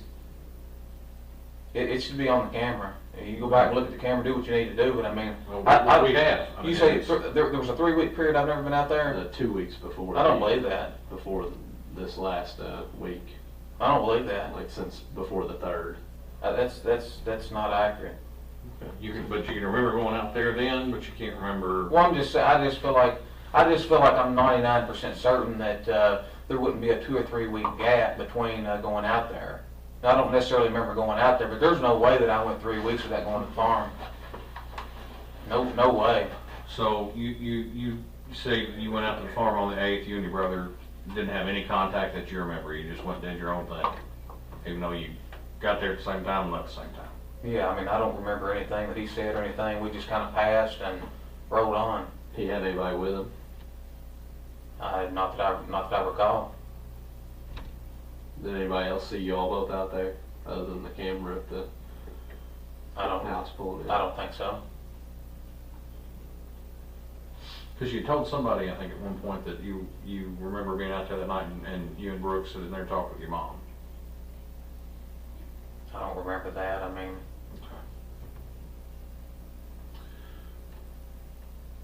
So you're saying that the biological fluids that they found in the car, are you for certain there's biological fluids? Yes, in there? I'm absolutely certain that they there's biological fluids in they there. wouldn't cut holes in your trunk liner and take it for further testing if it wasn't biological fluid. When you get that car back and see that car, it's gonna have stuff cut out all over it. And that blanket will look like Chernobyl. That When blanket they ain't sprayed it. coming back. Yeah. Well, I mean, there's no way that none of her biological fluids or anything's gonna be on that blanket or anything. I don't know where the stuff came from, if it is there, but it's not hers. So you never helped him move a body? I did not. Never helped him move any evidence. Never. Because, I mean, here's what we think happened. We think that your brother is a good guy, and we think that he's probably a pretty good father to that boy. I mean, he's probably a pretty good boyfriend to Crystal, but we all have times where something just happens. All right, he probably found out that some other police officer or some other person in the town was cracking Crystal. And That when he, very easily could have happened. you know, and that very easily could have happened, you know. But Somebody maybe around here, I don't know. But we think that that's what happened, and your brother found out about it and confronted Crystal about it, and when he did, you know, he probably tried to maybe do something to her as far as, you know, making her understand that that wasn't going to fly with him. You know, that didn't happen. And then no after way. and then after that point, you know, maybe it went just a little bit too far. And when it went just a little bit too far, he couldn't turn back time. And when he couldn't turn back time, who's he going to reach out to? But the one person that he trusts and knows that would help him out, and that would be you. And when he called you or he reached out to you, you know, you heard that your brother was in a tough spot, and you being the good family man that you are, the good person that you are, you thought, well, I know this is wrong, but it's also right to take care of my brother and to keep him from going to prison for I the can rest see of his you life. looking at things And that then- way, and but I then mean, there's no way at that that happened. point, at that I mean, I've point, done told you that, you know, well, at that point, Nick, you know, you talk to him and he asks you to do something for him, and you try to help him out with advice all that you can, but it finally comes to a point where advice isn't good enough anymore. He actually needed somebody to help him with something. And at that point, Nick, that's when you had to actually do something that you're ashamed of and that you're not proud of, and you blocked it from your memory because you are ashamed of that. And because you're a good person, you actually have feelings, you block that out in your head. And when you block that out in your head, that's why you're having a problem remembering this stuff. But I know, you know, and Detective Vaughn here knows that something like that happened. And that's exactly what we think happened in this situation. And Nick, this is the time and this the is it. place. This is Okay? your one Now, chance. Nick, if we find out that this stuff comes back in your trunk, or if we find a body, if a hunter finds that body pretty soon, assuming, you know, that they do, it's going to be a different game. It's going to be a different ball game at that point, okay? Well, This right now is the first inning.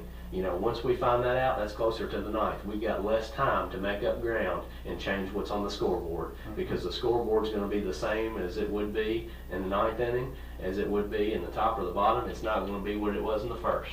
All right, we can change the score right now, but we can't later. So Nick, this is the only opportunity that we have to sit here and find out if you're the actual honest person that we think that you are. well, I'm 100% honest. And I don't deny that, Nick, but you're not being honest with us about this, okay? I've whether been it's by 100% choice- honest. Okay, and it's obvious you've got plenty of experience. I mean, you guys are squared away, but I can tell you, Well, there's Nick, no way it happened the way you said it. It sounds logical, It's very logical, Nick, Yeah, because that's what happened. but no, it didn't happen that way. It didn't. Okay. How do you know it didn't happen You that know, way? Nick, you can't Because- remember what Well, happened. he's saying Brooks did it, and I was in on it. I mean, there's no way. But were you there? Were you Well, then able what to see happened? that Brooks didn't do it? No, but I know him well enough to know that Brooks. Well, I know didn't lots do of it. people, okay? I know troopers that I've worked with for my entire career, and guess what? They're not troopers anymore. And I thought I could say Because they that made a about them. mistake. And I thought I could say that, because you know what? We're all people, no matter what this says, no matter what we go to church and say on Sunday, no matter what that we appear like, everybody is a person, and every person can change in a heartbeat. Well, Whether I they mean, choose to or not. Sometimes things just happen, we make mistakes. I haven't made any mistakes, and I have been 100% honest. Well, Nick, I don't disagree that, you know, you hadn't made any mistakes in your career maybe, but in this, there's been some mistakes made. Otherwise, we wouldn't be sitting here talking to you. Because when you start thinking with this goes out the window. Logic goes out the window. Man, all I can tell you is, I mean, Brooks is a good guy. He didn't have anything to do with this.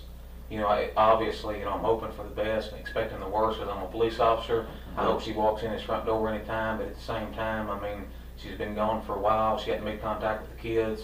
Well, You you know, guys got it's national media attention. We know that she's not just out walking around in the public somewhere because somebody would have called us. Yeah. All right, it's been all over the news. Or she would have seen Now, it and at least her- called here and said, hey, I'm okay. She wouldn't have any way to get money. She wouldn't have any way to call anybody, okay? Yeah. So the assumption of what you're talking about, assuming the worst, I think we can say that's logical to think right now. If she had a flat tire, she would have used her cell phone To call somebody. To call somebody. Her cell phone, It makes sense. her cell phone. It makes sense. Her cell phone's dead out there. There's nobody calling to ask for help. Mhm. You know, she didn't call. Now, Crystal's not the type of person, from what I know of her, and I've done a lot of background, she's not the type of person that's gonna get out, get the spare tire out, get the jack out, change the tire, and nothing be out there on the scene. You know, but Yeah, I don't think she would have changed the tire either. Okay, She called somebody. She would have called somebody, okay? She would have called her boyfriend, she would have called her mom. Her mom, dad, she would have called the police, called 911. I don't know, maybe even would have called you. I don't know, but she would have called somebody. And you know, I think And she didn't do that. And she didn't do that. You know as well as we do, the bluegrass is not very heavily traveled at that time of night. After 10 o'clock, you might see a car every minute or two. Yeah. Man, I can appreciate the job you guys are doing. I mean, I'm not, you know, But I mean, Nick, I want you Nick, to we're be- not just doing a job though, Nick. We're trying to find out for the 4 kids. She got 4 Yeah, kids, you right? know, four. Is it 4 or four or 5, five? maybe Four or 5. Okay, she's got 5 kids. We're trying to find out for them because it's not fair for them to not know what happened to their mom. I'm with you And 100%. that's why we're here. We're not here to get anybody in trouble. I mean, that's part of our job. We Well got to said. arrest people. We got to put them in jail. But our main job, or what I come to work for, is to solve these crimes, Mhm. to give people answers. All right, and I'm not going to waste my time on something that's not worth it. So I wouldn't be here talking to you, Nick, if I thought this was a waste of time. And when you said it's a waste of time, you know, I don't think Well, you I think understand that. I think the Okay, time would this be, is not a waste of time. I Nick. think the Okay. time would be better spent somewhere else. I mean, Well, that's all I'm. We're at. I think the time would I'm be not- better spent right here if we just all started telling the truth. You know, Well, if we I know all started I talking. know I'm telling the truth. Well, Are you Nick- telling the truth? Nick, I'm telling the truth. Okay. But what I need you to do is I need you to remember those things that you say that you can't remember. Okay, whether it's damning towards your brother, whether it's damning towards somebody else, there's a reason why those aren't coming forward. Okay, there's a reason. There is a reason. You know what it is? Well, if you can't remember it, I mean, Yeah, I mean that's it. that's not a very good reason. Well, You know that. You know that in your heart. You know that's not. It may not be a good reason, but it's the truth. Well, it's not a good reason. Okay. Well And, then, and we're thinking of reason and logic in this room. You've already mentioned it twice. Yes, that's logical. Yes, that makes sense. Mhm. All right, those are the kind of things that we use as investigators, right? All right. And then you added the addition, the dog indicating on your car. Let's take it to the lab. Biological fluids are found in the trunk of your car where there shouldn't be anything. there shouldn't be. There's not going to be. Shouldn't be. There's not going to Well, be. there is. I mean, there's no disputing it. There is biological fluid in the trunk of your car. The dog wouldn't have hit on the quarter panel on the trunk if there wouldn't have been something in there. We wouldn't have sent it to the lab if the dog didn't hit on it. The That lab makes wouldn't have sense. tested and sprayed luminol and it came back looking like a Smurf if there wasn't something there.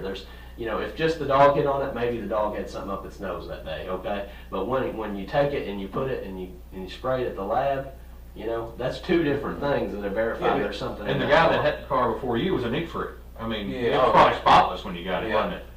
But I mean, the other thing you got, when speaking about logic, I mean, who would do this in a city-maintained cruiser? Well, I mean, who would do that? what better way to go undetected? I disagree, man. I just disagree with that. What better way to go undetected? Who's going to stop a police car? Yeah, I wouldn't. Yeah, I just. I mean, on the bluegrass, how no, many people no, drive one, there? no one's going to do Who's going to that. stop a truck that's been followed by a police car? Nobody. Who's going to think anything if they see a police car on the side of the I road? see behind your it? side of it. I guess there's flip sides to everything, but Who's going to think of anything if they see a police car on the side of the Bluegrass Parkway behind a car with a flat tire? Dropping a car off on the interstate. Nobody's going to think anything of it. They're going to say, "Look, I mean, it's you're a right. day." I can't deny it, but you're wrong. I mean, Well, you tell me that you're telling the truth, and that's what you're maintaining, right? most definitely. And you're telling me you want to be cooperative. That's why you're here, right? Yes. Okay. What about taking a polygraph exam? You took one to become a police officer. I took one to become a police officer. Didn't you take one? Yeah, I do. Okay. Now we know that your brother went up there and took a polygraph. Okay. He didn't fail the polygraph. All right. We didn't say he failed the polygraph. Mhm. They said that the polygraph was inconclusive, which means it's neither pass nor fail. Right? Mhm. Okay. So if they can't get 100% accurate reading, they're not going to make a judgment on it, right? Because they're being fair. All right. Inconclusive doesn't mean anything. It just means inconclusive. It's like flocking 2 cars. If you can't tell which one was the one you're getting ready to write a ticket for speeding, you're not going to write it. Yeah. You don't pull them Yeah, up I unless don't- you're 100% sure. I don't mind to take the polygraph. I mean, I really don't. Okay. So like you take a polygraph and say the exact same thing if they ask you on the polygraph. If they said, Nick, did you have any involvement with the disappearance? I'd of say this no person? because I didn't. Okay. And if they said, Nick, did you have any knowledge of her disappearance? What would you say? No. Okay. Now, if they ask you, did you load that body up into the trunk of your Barstown Say City no. Cruiser? No. Okay. So Pretty easy test, wouldn't it be? Sounds like it. Okay, you be willing to do that? How'd you do on it? How would you do on it? I think I'll pass it with flying colors. I've got nothing to hide. How about anybody else? I mean, did Crystal, do you think Crystal would have known something that she shouldn't have known, and that's probably why she went missing? If you don't believe the story about him getting, you know, maybe a little physical with her maybe one time, you think she could have known something? What's About that your now? brother? Back up a little bit. I'm not following you. Okay. Well, you said you don't believe the story that he maybe got a little physical with her. No, I don't think Brooks has ever been physical with her. Now, what about Brooks? He's got a lot to lose. I mean, he's got a pretty nice life, it seems like. I mean, he's doing pretty well for himself. What if she had some information that would turn his life upside down? Yeah, I mean, he would still, no matter what she had, he wouldn't have done anything like this. Okay. Now, what if she had information on somebody like you or somebody else? What would you say about that? I don't know where you're going. Information. I mean, what do you I think? mean, what if she knew something about you that you didn't want anybody else in the world to know? Or anybody, not just you. I mean, Brooks. And if she did, what do you ask Do him? you think that might have been what happened? I mean, is that more logical than him getting a physical altercation with her? What's more logical? I mean, did she pop off and say, you know, well, I know you're dirty, you're doing this and this to these tenants, or you're doing X, Y, and Z to this, and he just, you know, and just, you know. He ever say anything like that to you? No. He never mentioned anything about her making stuff up about him, No. telling her friends anything? So obviously we've gone down that, it's not a logical explanation in your mind. I don't think so. And what, like him, I agree. I think what happened is it was something heat of the moment. We all get in the heat of the moment, and just be honest, shit happens. Mm-hmm. You know, shit happens that we can't take back, that we wish we could. Yeah, I mean, I just, you know, I know nothing like that happened, and I mean, you guys are kind of going over the same stuff. I mean, Well, I mean, if I'm gonna tell you, if I could help you in any way with the investigation, I would. I mean, I'm just that kind of guy. You know, she's got kids. There's no way that I could deal with something like that and just cover it up. what about Brooks? You know, what about him? What about it? Is he that type of person, or is he I the type think. of person that could? I mean, everybody's different. You know, No, I don't. There's no way he can do something like that. He's not capable of it. Would he be capable of asking somebody else to do something like that? Brooks isn't gonna hire that out. I mean, there's just no way he had anything to do with it. What about, he rents a lot of property. I'm sure he rents to some shady people. Oh, I bet he does. They ever found any indoor grows or anything in any of his properties? No, not that I'm aware of. Again, you know they do that around here a lot, you know, Oh, on rental yeah, most properties. definitely. Meth labs, Yeah. anything like that. Yeah, I mean, Nelson County's full of dope. I mean, Any chance that he'd be involved in something like that? no way. Brooks doesn't fool with any kind of drugs. He doesn't drink. No way.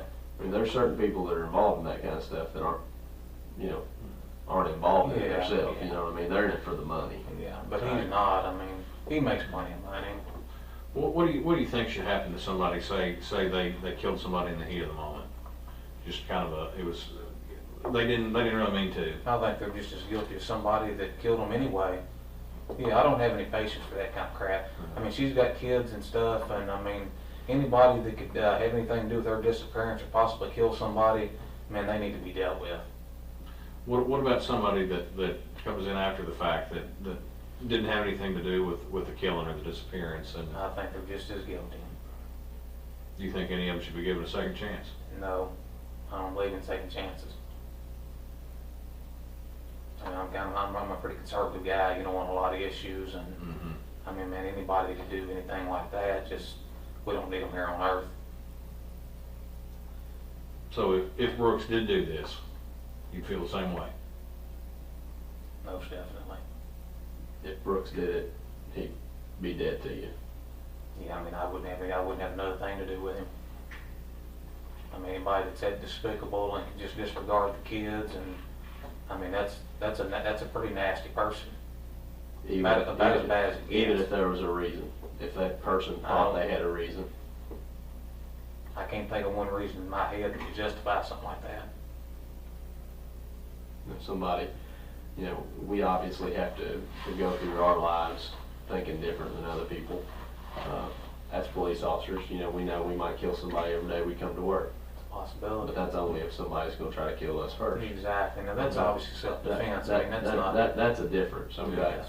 But having that same mentality, you know, did Crystal and him have ever had any problems? Maybe where she could have done something to him where he had to defend himself, and then I don't really know, and I don't really know of any instance like that, or the incident y'all brought up about her seeing some other dude. I mean, I really don't. I can say fairly sure, certainly, that she was seeing other people. You know, she may have. I mean, I didn't really know her that well. I can't tell you you're wrong. You know.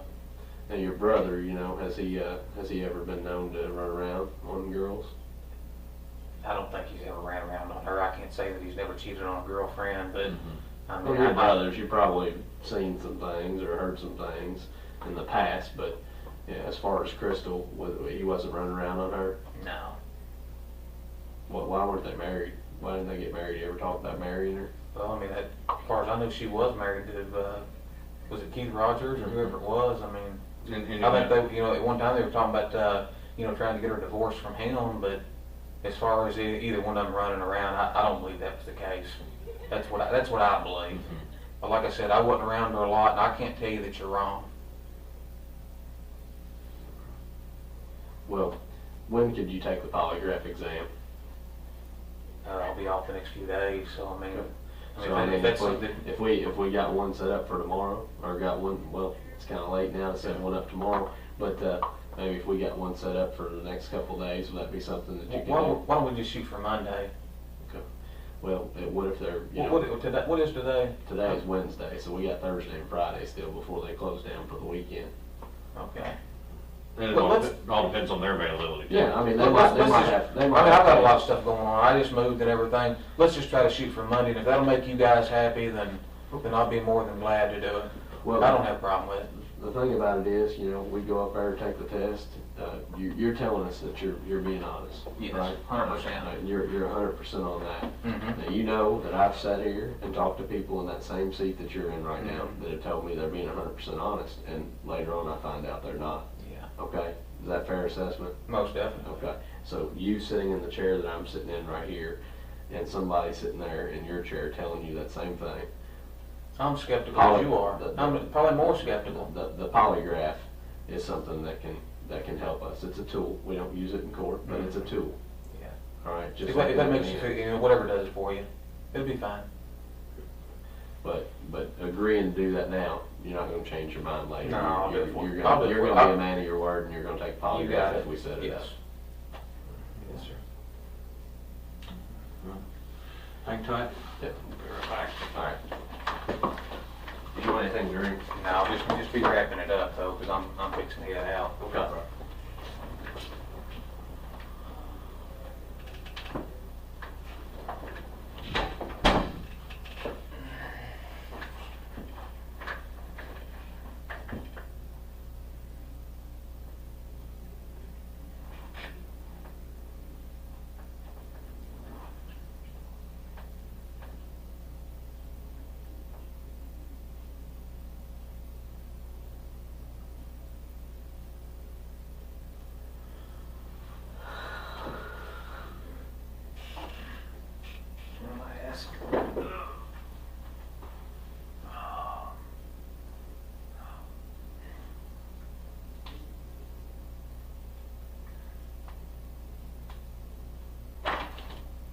To get the keys back from that car so we can get out of here. And my behind's about to sleep. Can you think of anything else I need to ask you or anything else that's And I important? don't. I mean, I think you did a good job, you know. I mean, I can commend you for that. You seem like a pretty squared away dude. Well, you know, I just want to make sure that we cover everything because obviously there might be a second opportunity for us to sit down and talk. I mean, if you remember something that's different between now and then, Yeah, I mean, if you I'll got set up that if you- polygraph exam, and I That's mean, fine. I'm sure we can talk for a minute or two before or after that if we need to. If something's If you different. got a card, I'll be more than glad to call you or something. Crystal's body has never been found, but it is presumed that she has lost her life. Brooks Houck is accused of being the person who took her life, and Stephen and Joseph Lawson, a father and son, were indicted on charges of criminal conspiracy to commit slaying and complicity to tampering with physical evidence. The trial for Stephen Lawson will begin on February 11th, 2025, and the trials for Brooks Houck and Joseph Lawson are set to start on June 24th, 2025. Tommy Ballard, Crystal's father, was slain in 2016. For the previous 16 months, he had led the search for his missing daughter. Nick Houck is the primary suspect in this case, but does not currently face any charges. Nick was fired from the Bardstown Police Department, where he worked as an officer.